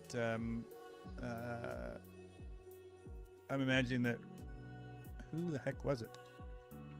Herrick. I'm imagining Herrick was probably maybe 100 meters. Is that accurate? Yeah, that sounds about right. Yeah, far enough away that they weren't making enough noise to give you away. So excellent. Yeah, about 100 meters forward in the tunnel. Got it. And you can see, you can't quite hear anything, but you can see that there's a light, a stronger light in a room up ahead. Okay. And real quick, the name of the company that is supposed to own the spire that we're going to, they're Avernath, right? Owns the section that's leased. It's essentially a lease, but it's Candia Apex Freight. Candia Apex Freight. You're hired by Aethervane. You're hired by Aethervane Logistics. Okay, understood. I think I know how we're gonna do this. So, Baron Bonjavi is gonna take his lit incense and start walking up, and he pulls out his Sidewinder. And when he gets maybe 50, 20 meters away, he's gonna start banging on the pipe with a boom, boom, boom. Just to let him know, let him know that he's coming. Okay. And he's gonna give out a with the light of his incense, kind of backlighting him. He's gonna give a wave, like a little wave with his hand. Got it. All right. So. Okay. Yeah. The noise alone definitely alerts. They all stand up, so that you can see that there are 7. Fellas, like underworlders in here. They're a little worse for wear. Nobody's wearing any clothes that are particularly nice or even clean. Excellent. So I'm gonna take a look at him, and real quick, Bear Bon Jovi's gonna go. Now, I don't suppose any of you speak legalese. Blink, blink, blink. No problem. So, with the light of his incense sort of backlighting his hands, he's gonna point to himself and his sidewinder and go, "We need to get over there." And he's gonna pull out a business card. This is Baron Bon Jovi's personal business card, and he's gonna hand it out to one of them to take, just as a nicety. Okay. And so is I'm assuming, so business card, after showing off your weapon, is this an implied threat, or what are we? We're going for a I'm a good friend you want to have kind of angle. Oh, I see. Okay. They don't understand you. Is anybody else approaching with him, or how are we doing this? Olivier would be going with him anyway. He does have reason and persuade. Okay, More so are maxed out. He you was gonna go for translating, backup. or are you? I don't speak legalese. I was just going with Oh. him before he started talking, and I didn't get to that part. Go ahead. Nope, that's all I have to say. I'll go up with him because since I scouted him ahead, and since I've been kind of translating already, I'll probably assume that Herrick will realize. I'll be like, "Oh, right, they can't understand him." So the least charismatic guy comes in and it basically says what he said, but without any charm or anything. Baron Bon Jovi is going to turn to him and essentially speak through and say, "This is my translator here. My name is Baron Bon Jovi. Now, I know you individuals. Specifically, I am one of you, and I'll let you know why in a second. But what I'm offering you is the friendship of a very, very important person. Now, you might ask, what kind of person? Well, y'all ever wanted to get weapons on the cheap? Something to protect yourself? Okay. Something that you, well, let me put it like this. All those people in the next spire over, I work for some people that want to see the big guys get taken down a peg a little bit. And I want to give you something to help me take down those folks a little bit. And I am promising that if you do, you'll make a very good friend. And believe me, you want to be a friend with Baron Bon Jovi."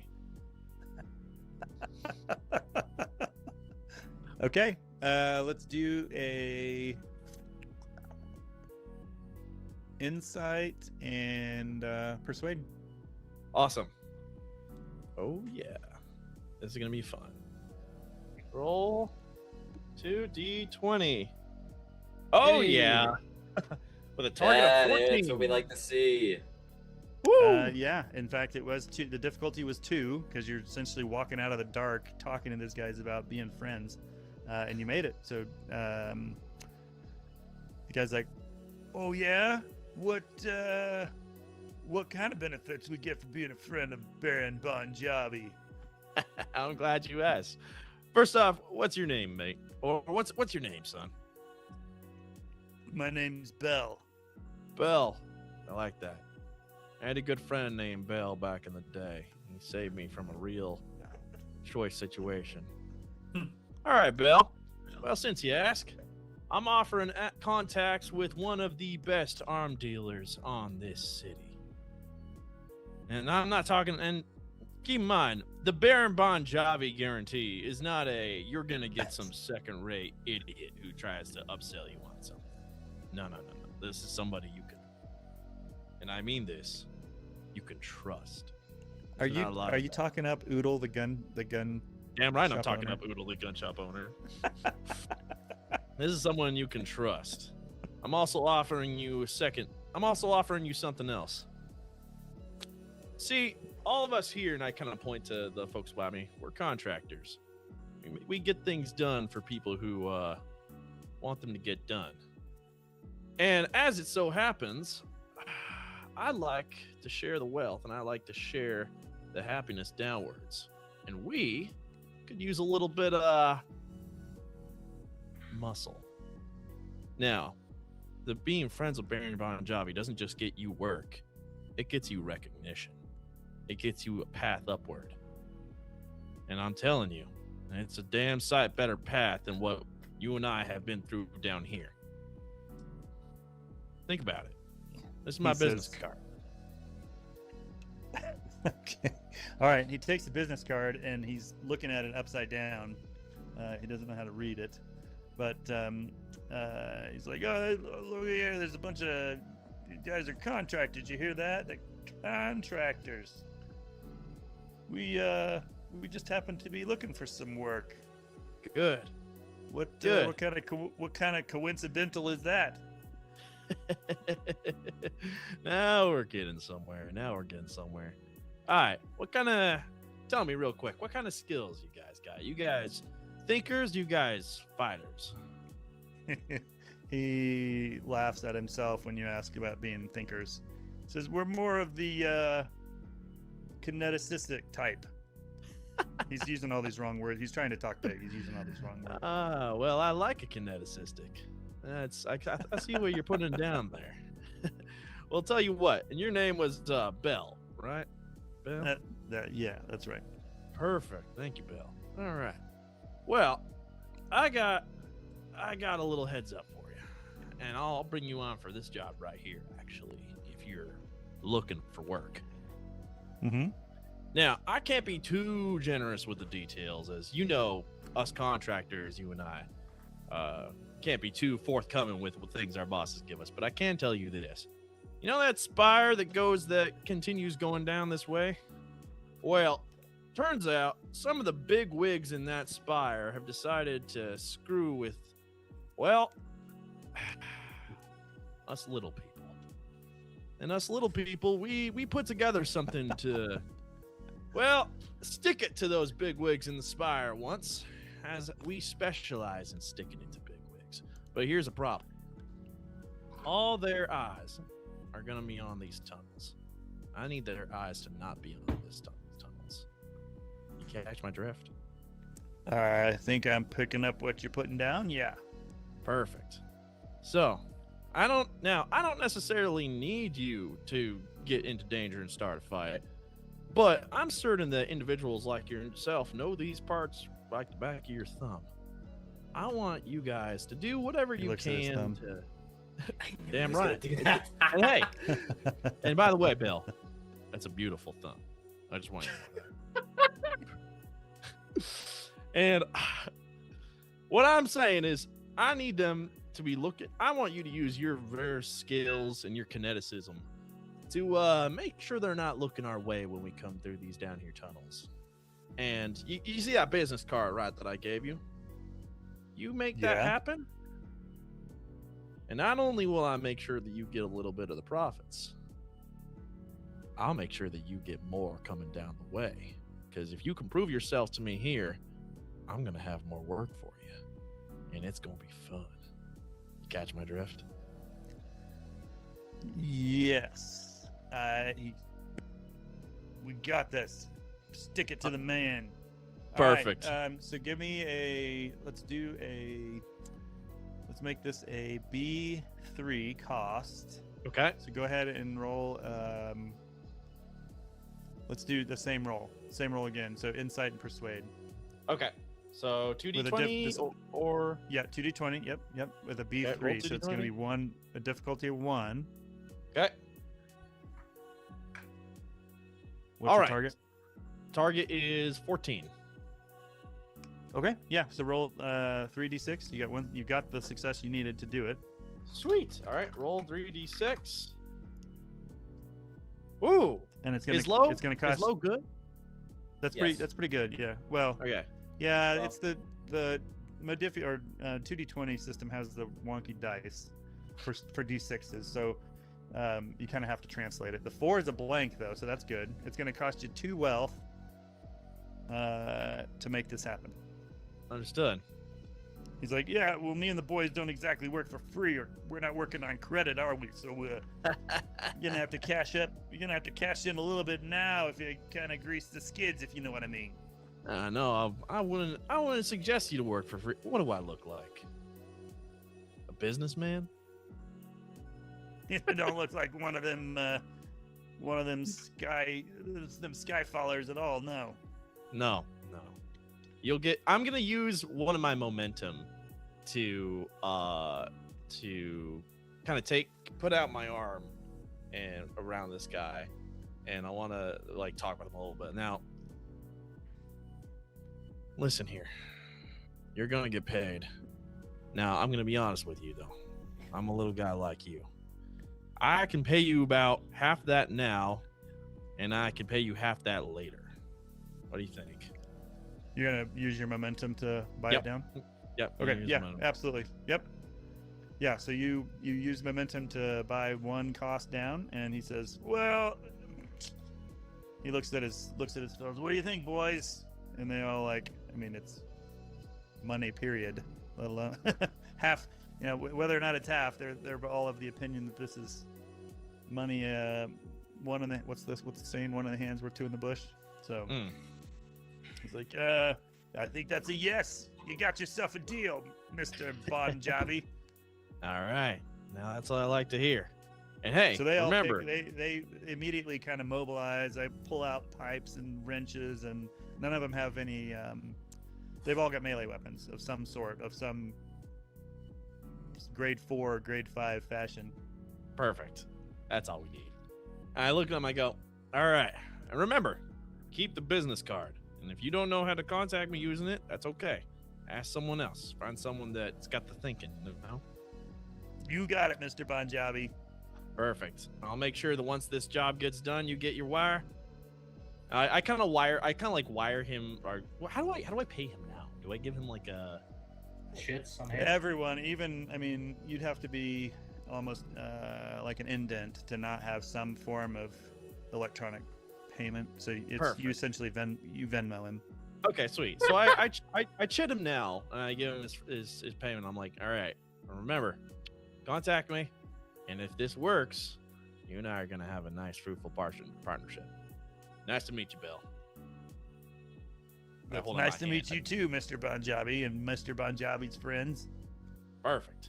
Oh, and by the way, Bill, I don't suppose you happen to know any quicker way, anything special about these tunnels that we're walking down in here? Give me a insight and traverse roll. Okay.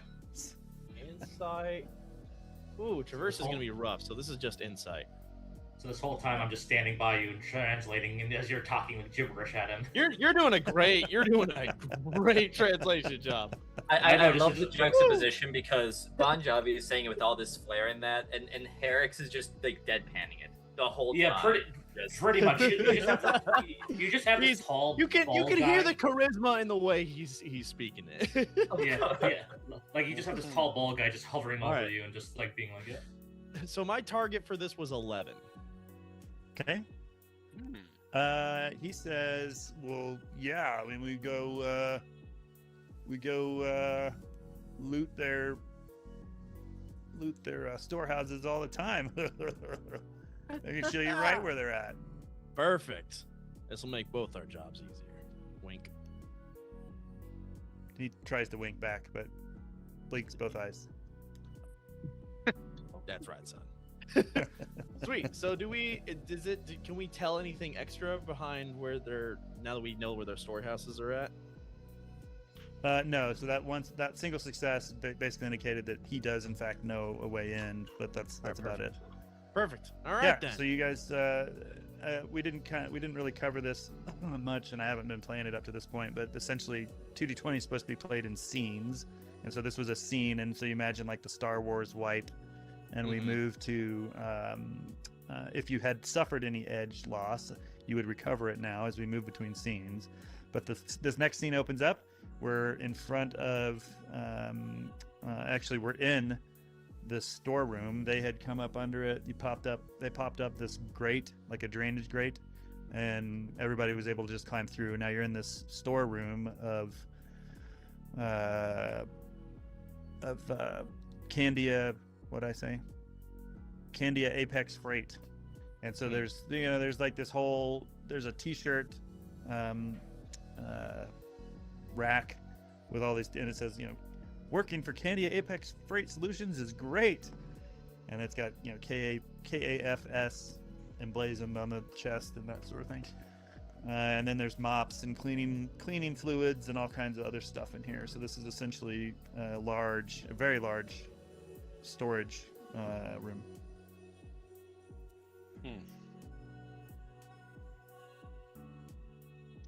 There's one door out. It's locked from the or it's locked, but I mean not from the inside. I'm sorry, it is locked from the inside, so you can get out, but it requires a key to get into it. Okay. So we can get out, no problem. But if we want to get back in, we need the key card. Yeah, a key card or jam it open or something to that effect. Yeah.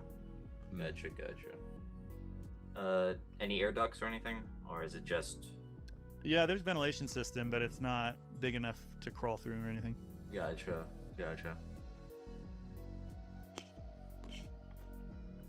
Well, I mean, what's the plan, boss? Oh, they're with us. Oh yeah, they're with us. All right, so where? I have a sneaking suspicion these guys are going to be cannon fodder. Herrick looks at all of them. They might be, but if they survive, then we've got someone useful. Start of a beautiful relationship. Exactly. So Herrick looks at everyone. Oh, go ahead. Yeah. No, go ahead, please. Herrick was looking at everyone, and he kind of looks at their new companions, and then looks at the main people he came with in and says, given us our size, we may not want to go all at once. We might want to do some further scouting before we make a move. See how many there are. Real quick, we're in their storeroom, right? Yep. So we're like, there's only one way in and one way out, right? Like the further into the facility or back out of the storeroom. Yep. Okay, perfect. So we need to. I'm gonna turn around to the folks, and our Bell and the folks. I'm gonna say, all right, this is where you folks come in. Now that we're in the storeroom, we need to make it quiet on the entrance. You know, I take it that you're from around here. You know where they pop up and they like to put their funny little patrols and stuff, right? On top side, where everyone is, where they're expecting to get hit. Well, yeah. On this level, there's not usually, much in the way of patrols. All the patrols typically happen like in the secured area up on the next floor. Perfect. See, that's where we need to make a little bit of a stink. Now, here's the perfect thing. You and your boys, you look tough, and you look like a threat, which means they're going to be coming. Once you show up and bang your pipes on them and make some noise, they're going to be all eyes on you, which means they're not all eyes down here. And that's what we need. Now, that being said, once you get their attention, I don't want you to stay and fight. I want you to survive, but I do want you to try and make them follow your ass. You hear?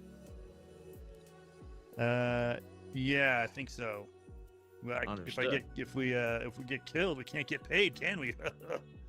Oh no! Trust me, you're not gonna die here if you're smart, and I know that you're smart. You're kineticists. Yeah, right up here we are. Yeah. Damn right. Mm-hmm. Not now. Make sure that they follow you, and also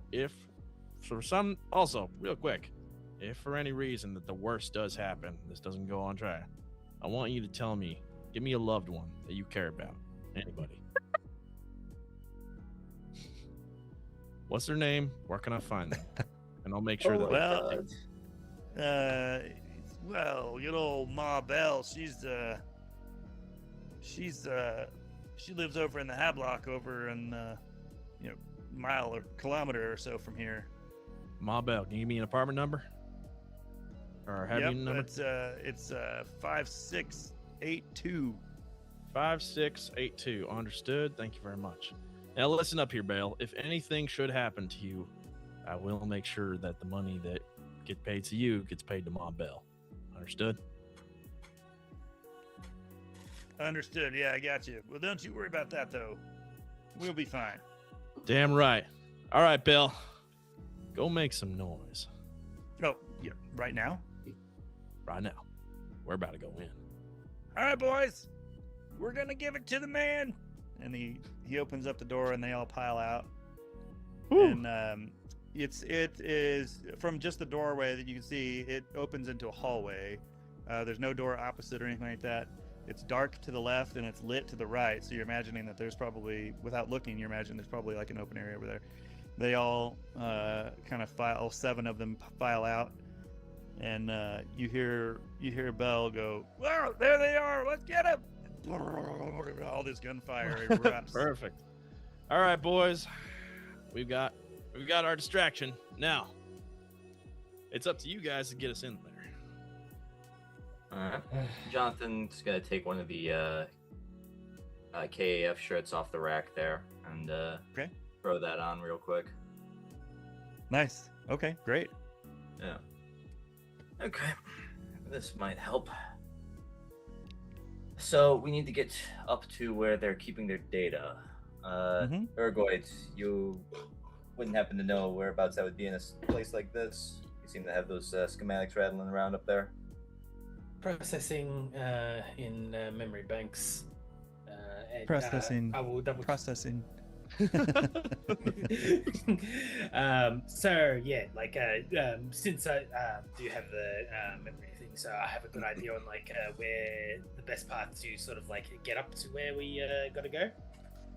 At least for in the facility. You're familiar enough that you know that the first floor here is largely the public-facing, like the welcome center, the place where people drop packages off. It's got the registers, all that stuff is kind of here on the main floor. The second floor, past the security gate, is where their data spire is, and the data spire is where that's where you're gonna make your money. Is making sure you secure the information in that data spire, and that's where all the security forces, all the employees typically work. All the office employees typically work up there as well. Right. All right. Okay, So I mean, you get up there.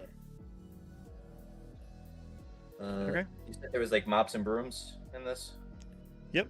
Yeah, so one side of it is cleaning supplies, and the other side is kind of like corporate macro core swag. Okay. I'm going to take a mop as well, and Perfect. yeah, and a couple of cleaning supplies. All right. Let's get going. If half, I'm gonna take if a hat. go, Got it. You got a hat. You're gonna put it on. Just put it on the torso head. if there's corpo stuff, I'm gonna be taking that instead, just to make a disguise, because I do work for Macrocore. Okay. You gotta Yeah. look more professional. I'm just a cleanup crew. Alrighty. Yeah. Baron So Bon Jovi. Oh, sorry. Go ahead. no. Go ahead. I'll add on after you're done.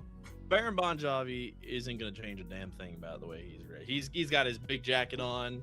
He looks like a baron. He's got an idea for how to explain it away, and he turns to everyone and he goes, "I'm visiting. All right, I'm visiting. I'm here from another macro core to give a deal to these folks to buy up. Listen. They're breaking out as a paracore and they're selling their secrets. I'm gonna be the one selling them or buying them. You hear? All right. Works for me. And Interesting. maybe Yeah. Mr. Tall, bald, and brooding over there probably shouldn't wear the candy and merch. He could be the translator not- for you. I'm not Perfect. brooding. Ah, Sure. you're a little rude, Sure. but we appreciate it. Though. All right, then if that's the angle you two want to go, that'll be fine. Maybe the ergoid here is your personal ergoid for whatever.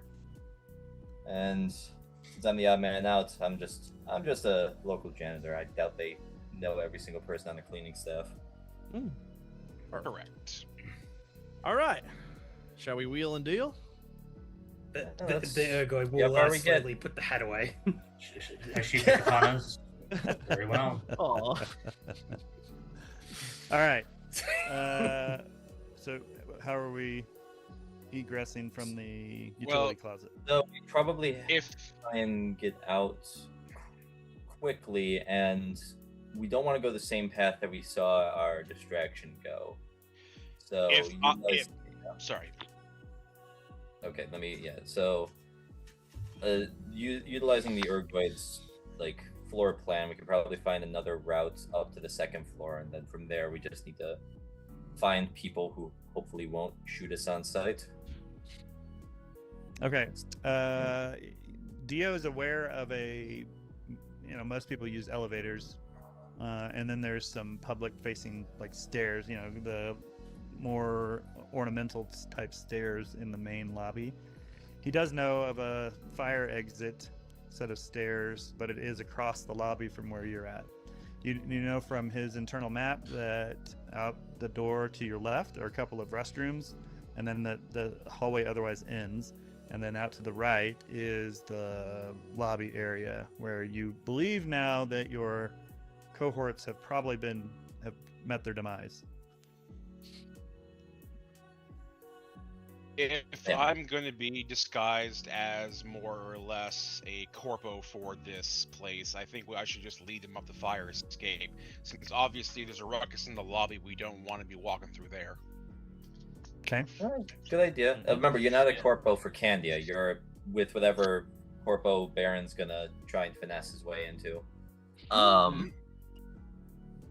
But yeah, either the fire escape or we take the elevator and just act as clients. Well, you I guys have an act as idea. clients.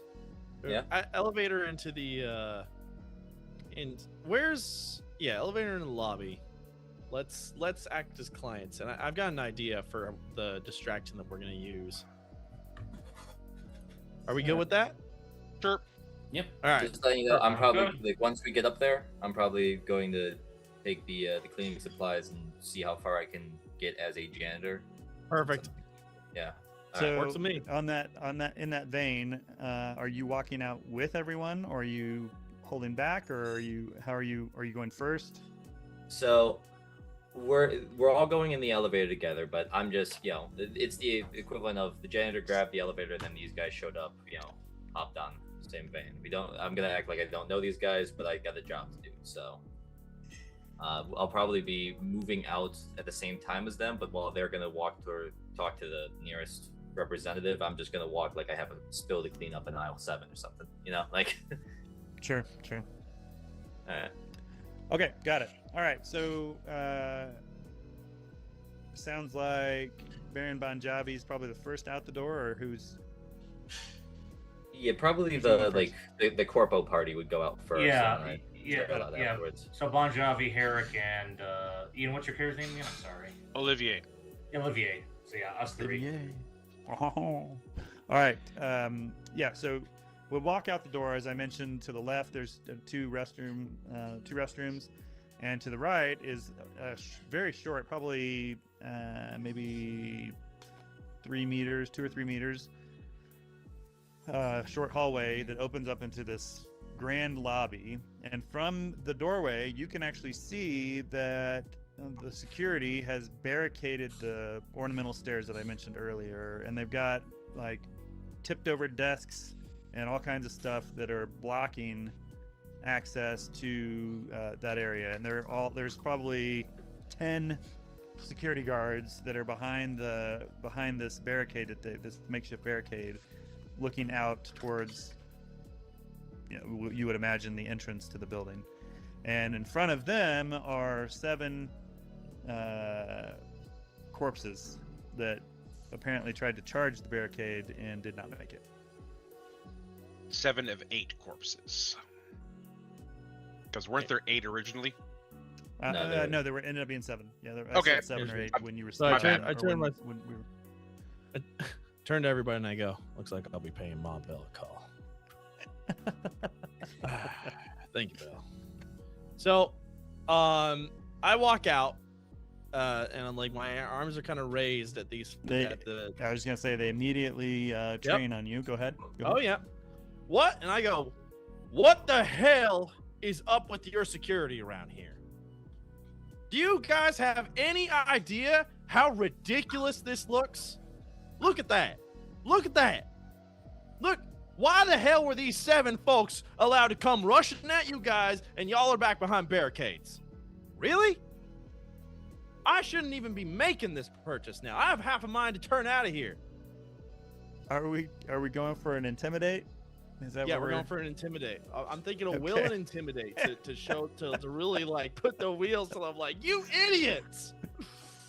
All right, so there's definitely a leader type guy. So most of them, there's 9 guys that are hunkered down with their rifles over the barricade, and then one guy with a pistol stands up and he's like, "Sir, who in the hell are you?" Huh? Who the hell am I? Who the hell am I? I'm the unlucky son of a bitch that has to be purchasing from this sorry detail. Or do you want me to just take my money and walk out right now? Because we can do that. I'm gonna make the roll now.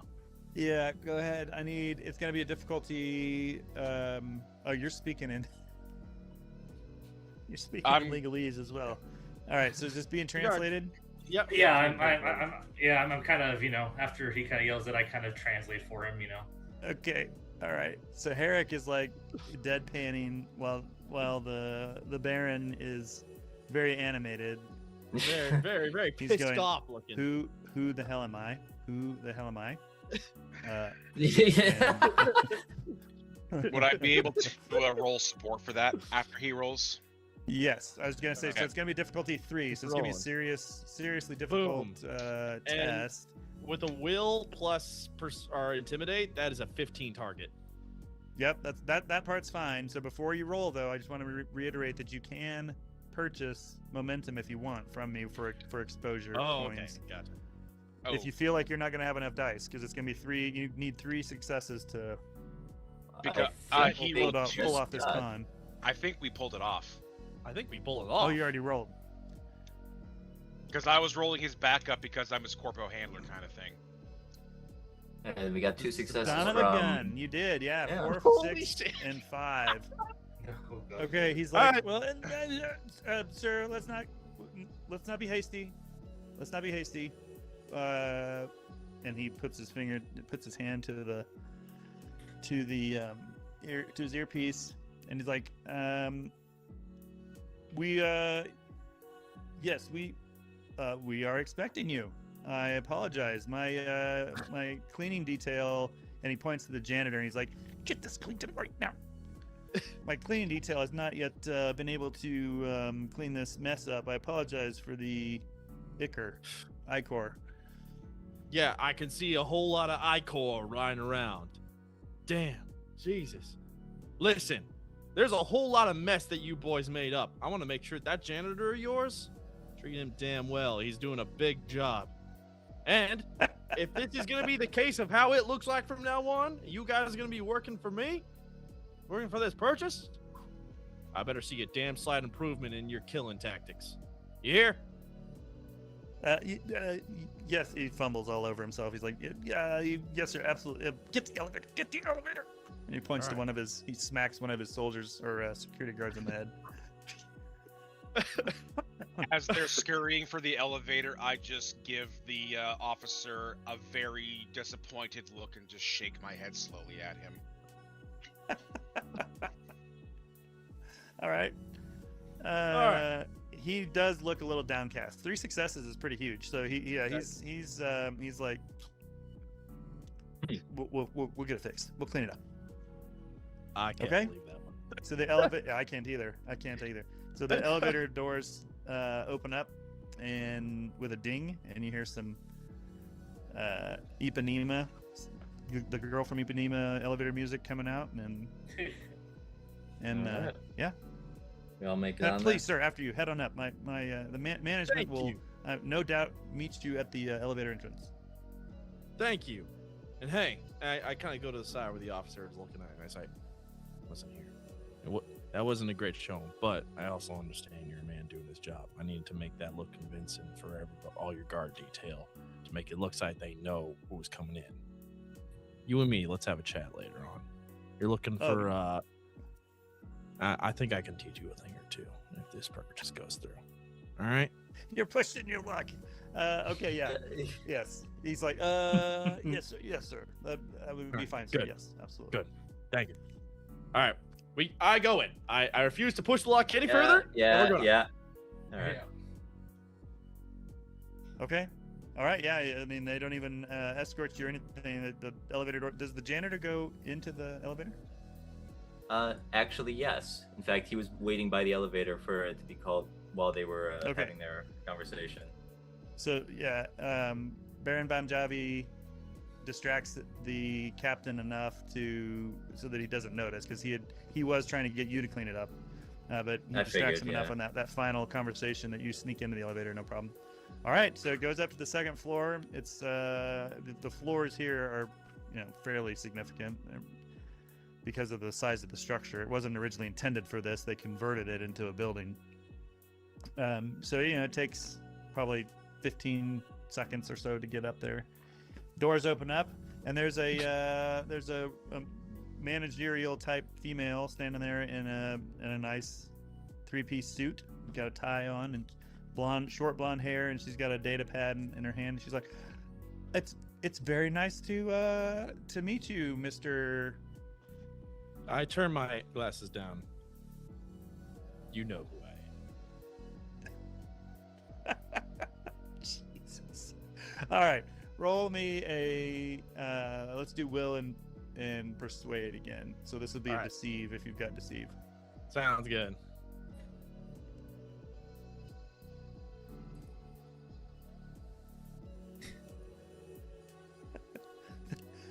Okay, so my 15 is my target. Okay. Ooh. Oh, one success at least. Yeah, she says, actually, we were expecting Mr. Norris. I'm afraid we haven't met. And she doesn't. I mean, you succeed. One success is enough to at least convince her that she should know who you are, even if she doesn't know who you are.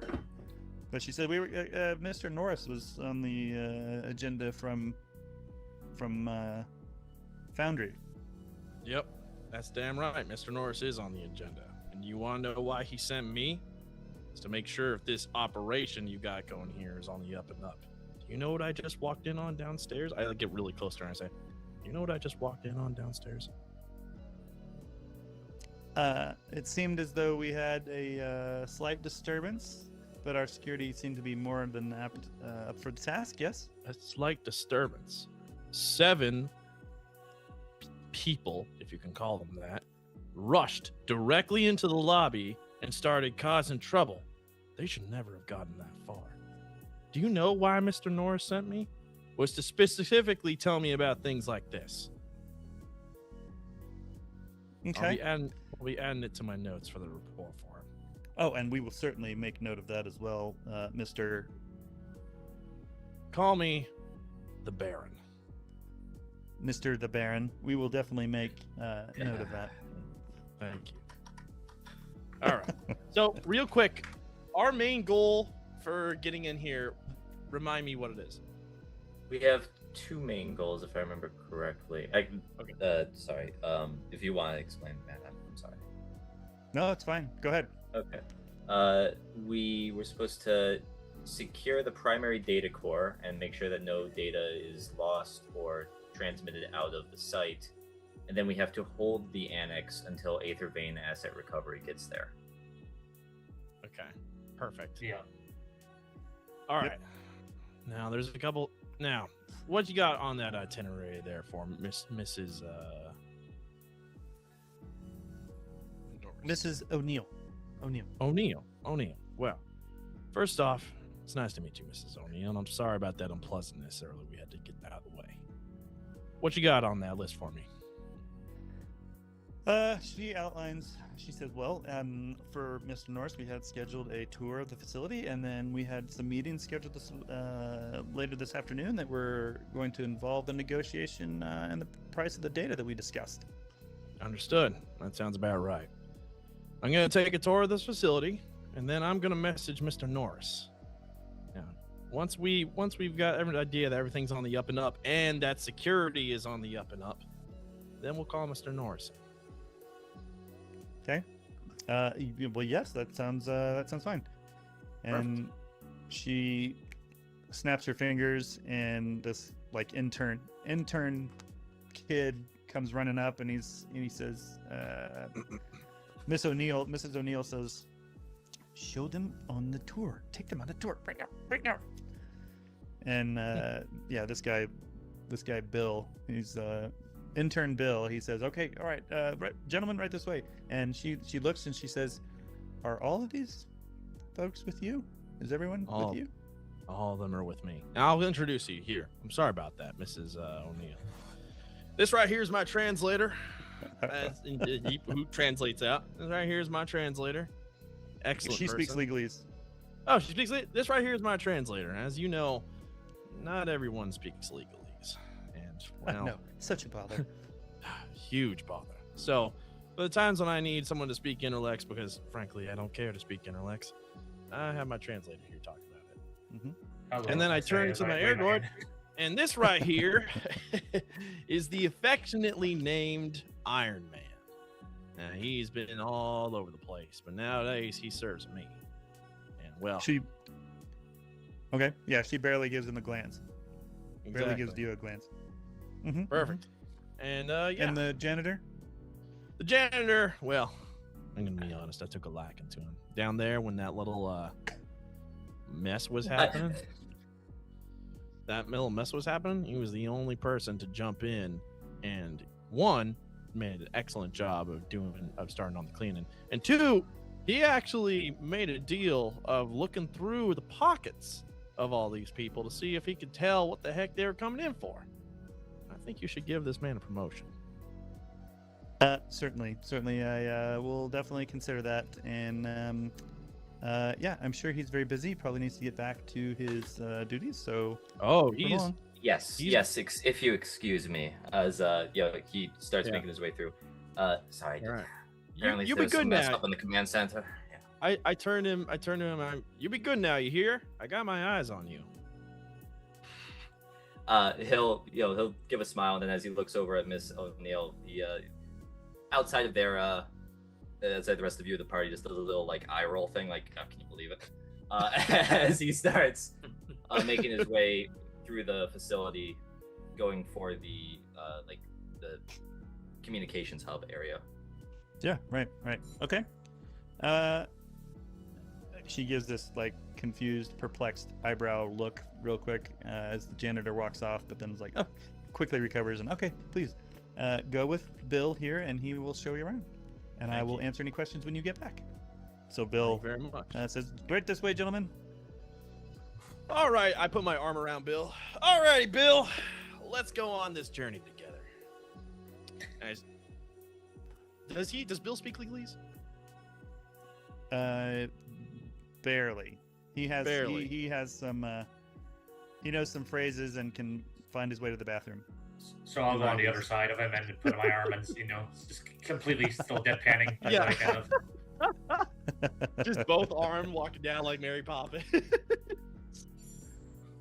Okay, it clearly makes him uncomfortable, but he doesn't do anything about it. He's just kind of accepts it.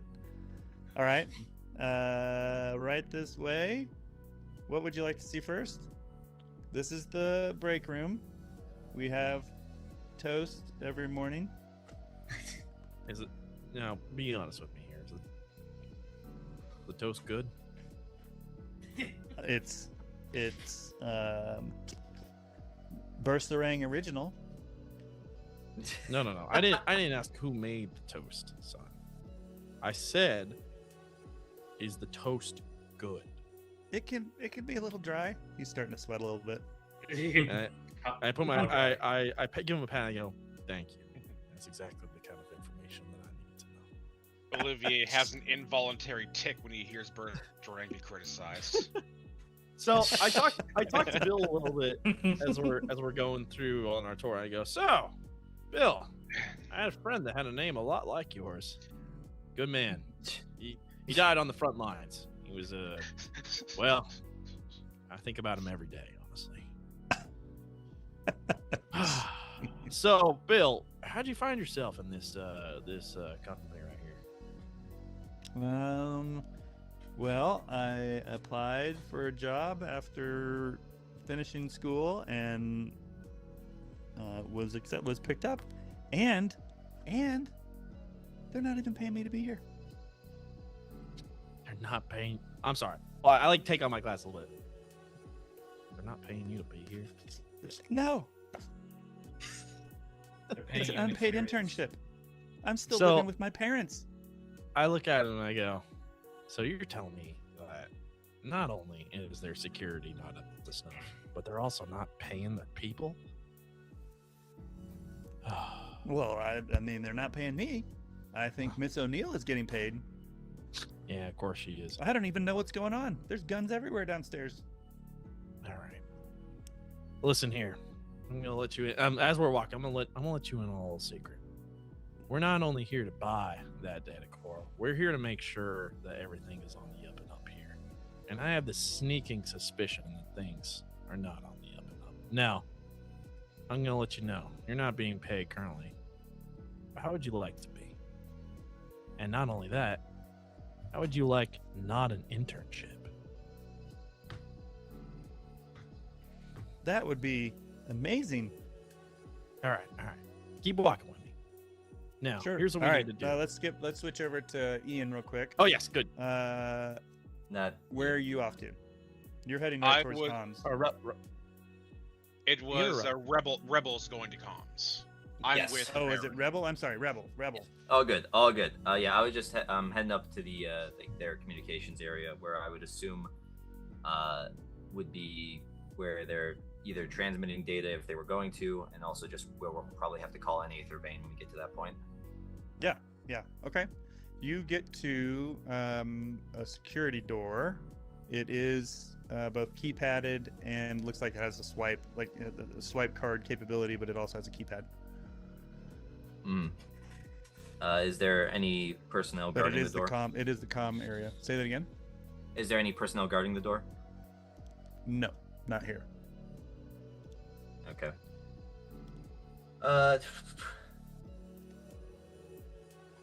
I'm going to put down the bucket. I'm still going to hold the mop by the door, but I'm going to quickly look and see if I can find some security personnel nearby that I can quickly talk to. Try and find see if I can get them to let me in. Yeah, no sweat. So there's you walk around a little bit, and there you have noticed as you've been moving around here for the last couple minutes, you have noticed that there are armed security patrols, two security guards in each patrol. So you walk away from this comms closet for a second, or comms room for a second. You find one of those guys. They're both literally talking around the water cooler. Yeah. Just I want to leave at 5:50. I'm gonna Go ahead. quickly just move up and I'm gonna keep my head down, but look all dutiful and just like, hey guys, I'm sorry, I got called in on my day off when all this shit went down, but I didn't grab my key card on my way here. I need to clean something up in the comms room. Apparently somebody spilled something. They're pissed as hell. Can you guys help me out here? Let me in. Okay, give me a deceive check. That'll be let's do will and persuade. With Will deceive, and if you got it. persuade. Yeah, I have the deceive focus. You do have so that'll deceive, be yes. Nice. 20 and targets a 12. Of course. Of course. I am a very high roller. I always have been. So Yeah, this yeah. is gonna be fun. Like It could. a Yeah. You could spend momentum. We could buy momentum to give you some more dice. See if you get helps. That Yeah. is true. Do I know how many successes I need, or is this a blind roll? No, this would only you're in. I'm giving you credit for the janitor outfit and the pretty plausible storage. The difficulty's only one. Okay. Yep. So if you want to buy one I will. exposure, I'm sorry, one. I will momentum, actually- you can- I will buy 2 momentum, so I will give you 2 exposure if you'll allow it. Yep. Just to double my chances. Okay. You got 2 momentum to use on Thank God, 12. on a reroll. Yep. Yep. Yeah. Oh so my you God. so real quick, it's 1 momentum to re-roll, any number of dice. You can also push your roll, meaning you can re-roll with you can basically buy a re-roll with exposure. So kind of the same thing you just did. You can spend one of the so it only would cost you one to re-roll both dice, if that makes sense. Oh, okay. I thought it was one per dice I'd have to roll. Nope. It's a re-roll of any number of dice. You just have to accept the second. That's called pushing. You just have to accept the second roll. The third thing you could do is spend one of that momentum that you just bought or that you are potentially buying on a re-roll, and the second one could give you the extra dice. You could actually roll 3d20 if you wanted to do that. If you still want to go through with the purchase of 2 momentum. I was since I was under the impression it was 1 momentum per dice, I would only want to spend 1 to do the 1 re-roll. Got it. But I did get a 12 in that, so I believe I see that. Okay, all right. Got it. Okay, so they're like, really not supposed to do that. I know. Why'd you forget your card, man? And but he's saying all this, kind of lightly chastising you while he's walking towards the door. Yeah. So, come on. Well, I mean, right. I know. I was called in on my day off. You know how that is. And then, on my way over, I was checking my pockets to make sure I had everything. And then these 7 bozos just came into the main lobby. Just a whole bunch of commotion there. I heard about that. Sounds like we really stuck it to them. Bunch of unionist scumbags. They weren't. Yeah, you know what it is. Yeah, they always think they're trying to take on they're fighting for the little man. All they're doing is causing problems and more work for me. Dumb. It's so dumb. Yeah. But yeah, he beeps the door and opens it up for you.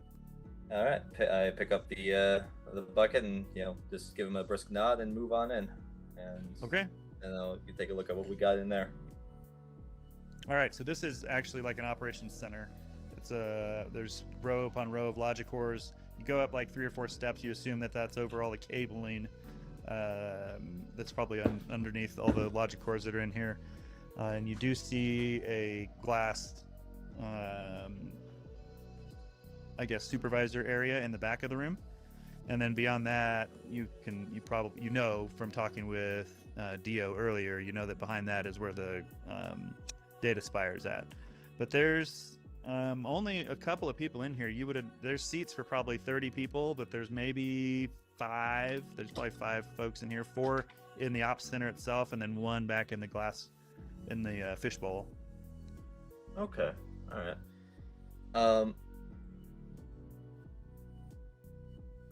All right. So they are these just workers? Are these security personnel? They're just workers. Yeah, middle management maybe. Yep. Okay. Then I'm probably just gonna start making my way to the observation area. And okay. Yeah. So a couple of them give you sideways glances, but nobody says anything. You're obviously a janitor. Of course. And is the door to the observation area locked or anything, or? It's not locked. Nope. Okay. And there's a lady in there, and she's like, "Can I help you?" She looks a little annoyed. She's sitting down at a logic core terminal. Okay. Is there a wastebasket in here at all? Yes, there is. Yep. Okay. In fact, there's several under the desk. Yeah, just hey, don't be mad at me. I'm just doing my job. Need to get the trash out. She's like, "Oh, fine." And she pulls her trash can. She's got a trash can next to her terminal, and she pulls it out for you. And as I go, so as she bends down to pull it out, can I move behind her real quick? And surreptitiously, unseen. Yes. See if I can quickly sneak behind her. Yeah, that's right. Give me a agility stealth. Difficulty 1. All right. Agility stealth, concealment or infiltration work, or? This will be infiltration, yeah.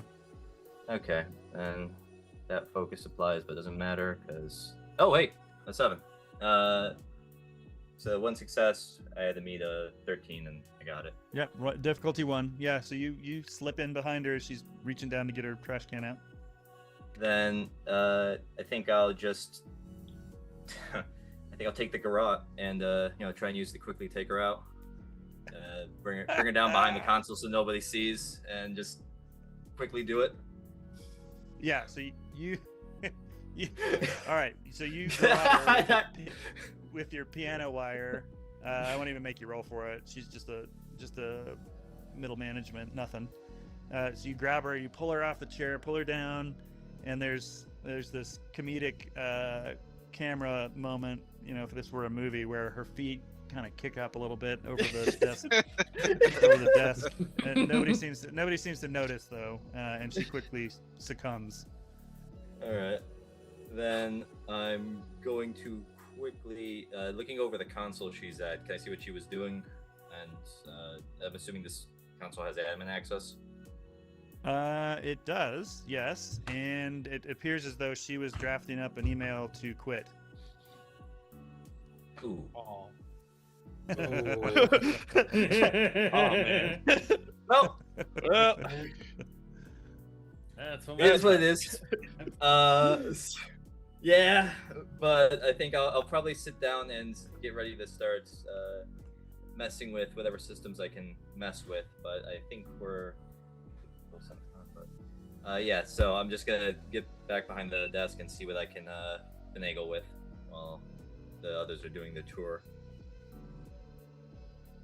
Yep, got it. Okay, we are over time, and I unfortunately have a hard cap. So what I will do, since we've somehow gained access without firing a single shot, No, I'm quite impressed. I will wrap it up and kind of narrate. In fact, I'll give you the opportunity. You've basically won, so I'll give you the opportunity to narrate what you're going to do. So I'll start with the group with Bill. Does anyone mind if I go?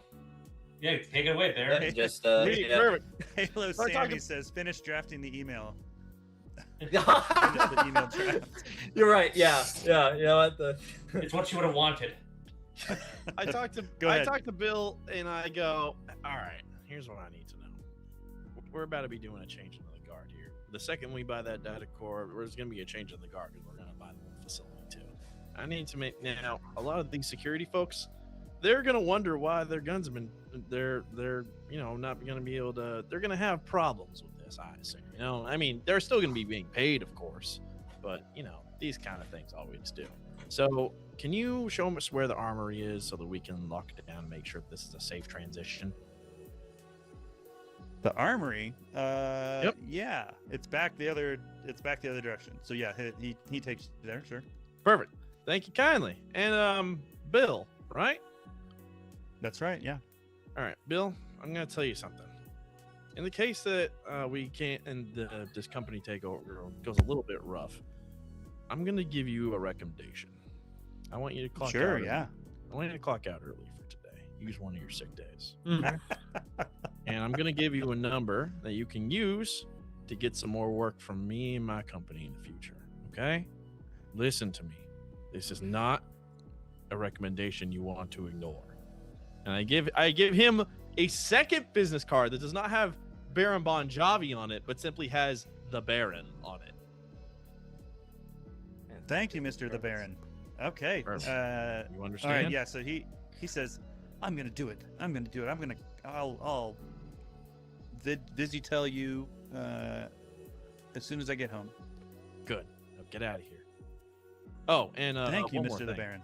Which Uh-huh. way is the data core so we can make sure that that's safe too? Oh, he directs you that way. Okay. All So right, we go into the armory and we mess up all the guns. we take you the mess up ammo the out, guns. we take Okay. the springs out, like that kind of stuff. Grab a few- None of them grab a are few useful. extra None of presents. them are useful. Is there anything worth taking for ourselves in here? Come on. Exactly. Oh my Yeah. God. I believe the contracts we they got- want returning of corporate Well, property. we've got a We- hard cap, so we should probably just leave it Yeah. like at we Yeah, messed up just all the leave it. guns. Unless there's Fine. anything Okay. that Casey's got in mind already. Yeah, so I mean, there's just to answer the question real quick, there is definitely some flak vets in here, so bulletproof vests, basically the equivalent. They've all got the, there's a rack of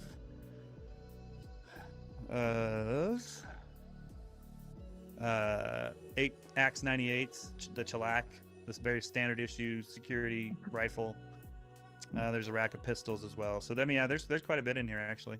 But as per your contract, most of that stuff does or will belong to Aethervane once the contract concludes. You could buy it from him, maybe even at a discount. So we take the pins out, but let's like the firing pins. But I think we bring the firing pins with us so we can give them back to Aethervane and be like, here you go. Yeah, so that way it's not Okay. permanent damage. Yeah. Mm-hmm. Right. Okay. All right. Dio, how about you? Are you doing any final thoughts? I think it's just mostly just at least for me, like making sure whenever we do get to like the core thing, like getting ready to sort of like get all the data and stuff like properly prepared for whatever transfer we're going to be putting it into. Where I assume it's going to be probably put into my like memory banks and stuff and such. Yeah. I've got rules for it works very similar to supply rules, but like a Logicore or a data pad or something like that. Calibor, if you're carrying around, you have supply of memory. So yeah, you have something similar internal that you would use to harvest all this data. Okay. How about Olivier? I'm with the Baron for the whole thing, so as much as I want to just pack my pockets with the things I couldn't buy earlier, I agree with him and I just help disarm stuff. Okay, great. And then Herrick? Yeah, I'm just helping disarm guns in like very precise military fashion. Like somehow I can do this blindfolded. Done. Got it. Yeah. In fact, you do it, but you do show off a little bit and do it blindfolded. Now that's an impressive man right there. Okay. Only ever gone all right. hunting with these things. So Jonathan's in the control room after garroting the middle management lady. Yes, and you know what? I will finish the email. And I quickly send it out. Respect. Takes a minute to And- finish the email. Yeah, then That's a- I'm going to use the console to, one, make a copy of the data core data. Oh, very nice. And that'll get put into our Ergoid. And Uh-huh. then I will be informing Aethervane that we have secured the data and the transmission center, and they're clear to roll in with their asset reclamation. Got it. I Okay. will and that's inform them exactly- just inform them front guards. They're still gonna have to do a little fighting, but otherwise their assets are secure. Got it. Okay. Yeah. So you send the telemetry to them. They actually start. You make a copy for presumably to put into Dio, but they once the connection's reestablished, you can tell they're just systematically downloading and deleting files from this Logicore. So you just watch like entire folders disappear or whatever the equivalent is. I don't know that we've even got down to that level of detail on what the screen of a Logicore looks like, but the equivalent of that starts happening. You know, the file gets downloaded and then deleted. Yeah. Okay. All right. And then, so you guys are in the process of disassembling weapons. You're maybe even on your way to the comm room, the operations center at this point. And all of a sudden, just like straight out of a Tom Clancy movie or something, the windows, the exterior second floor, all these windows start breaking in as these security reclamation agents rappel into the facility, and they are not nearly as Subtle. decent human beings, or subtle. That's the word. They're not nearly as subtle as you guys have been. They just start mowing people down. So anybody that runs like a dog on a rabbit, and if they start running, they get shot. And within, Can I give a little wave to them? yeah, absolutely. So you've got idents of some sort that make sure that they don't accidentally shoot you. There's some sort of identity tracer that they acknowledge that you guys are on their sides, and somehow miraculously, in all the gunfire that ensues and the slaughter of these uppity paracore folks, you guys managed to go managed to come out unharmed. I keep forgetting the dang name. Candia Apex Logistics, right? Yes. Or no, something like that. Freight. Candia Apex Freight. Now, I turned to the rest of the party. Now that looks like a hostile takeover.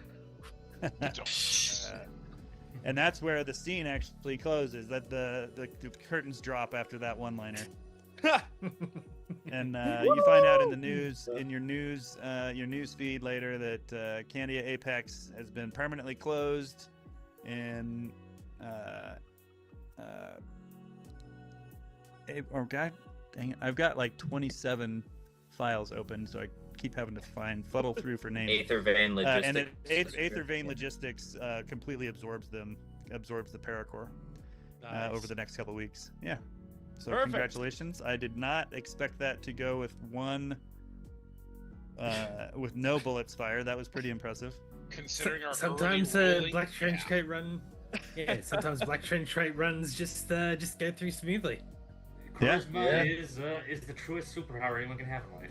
The one play That is true. That is true. You just gotta have a big enough smile and nice enough glasses. Can I ask? Did Bill make it out?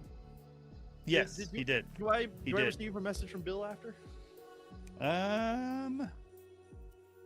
Let's say, go ahead and give me a persuade will.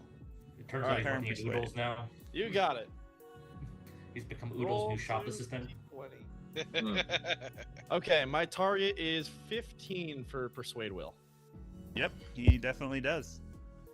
He absolutely contacts you within a day or so, and in fact, he's smart enough that he was able to put 2 and 2 together. That this was not a purchase, but a hostile takeover, and thanks you for saving his life. You're welcome, Bill. Now, let's stay in contact, you and I. Yeah, absolutely. Okay. I have a hockey game to get to here very shortly, but I appreciate everybody playing. My name is Matt Everhart. We're developing the Avarice RPG, which is the official Project Morningstar role-playing game. It's a 2D20 system made by Modifius. The backer kit starts in either end of September, first week of October, somewhere around there, and we would love to have your support. With that, I will let everybody say their goodbyes real quick if anybody has anything to plug or anything like that. Otherwise, we'll wrap it up. All right. I think you're going to be running a game pretty soon, aren't you? Aren't you going to be running this pretty soon? Oh yeah, we're planning to actually start doing the community runs of Avarice pretty soon here. And something I wanted to talk about and mention: if you were part of the Project Morningstar community, I want you to know we're in the process of getting ready some character creation events. So if you want to get on the ground floor of Avarice and start making your characters, making your own Herrick's, your own Baron Bon Jovi, your own Olivier's, then you should keep an eye on the Project Morningstar Discord, because that's going to happen very soon here. Yeah. Yep. As soon as I can get the rules in your hand, I think. All right. Anybody else have any final thoughts? Parting shots?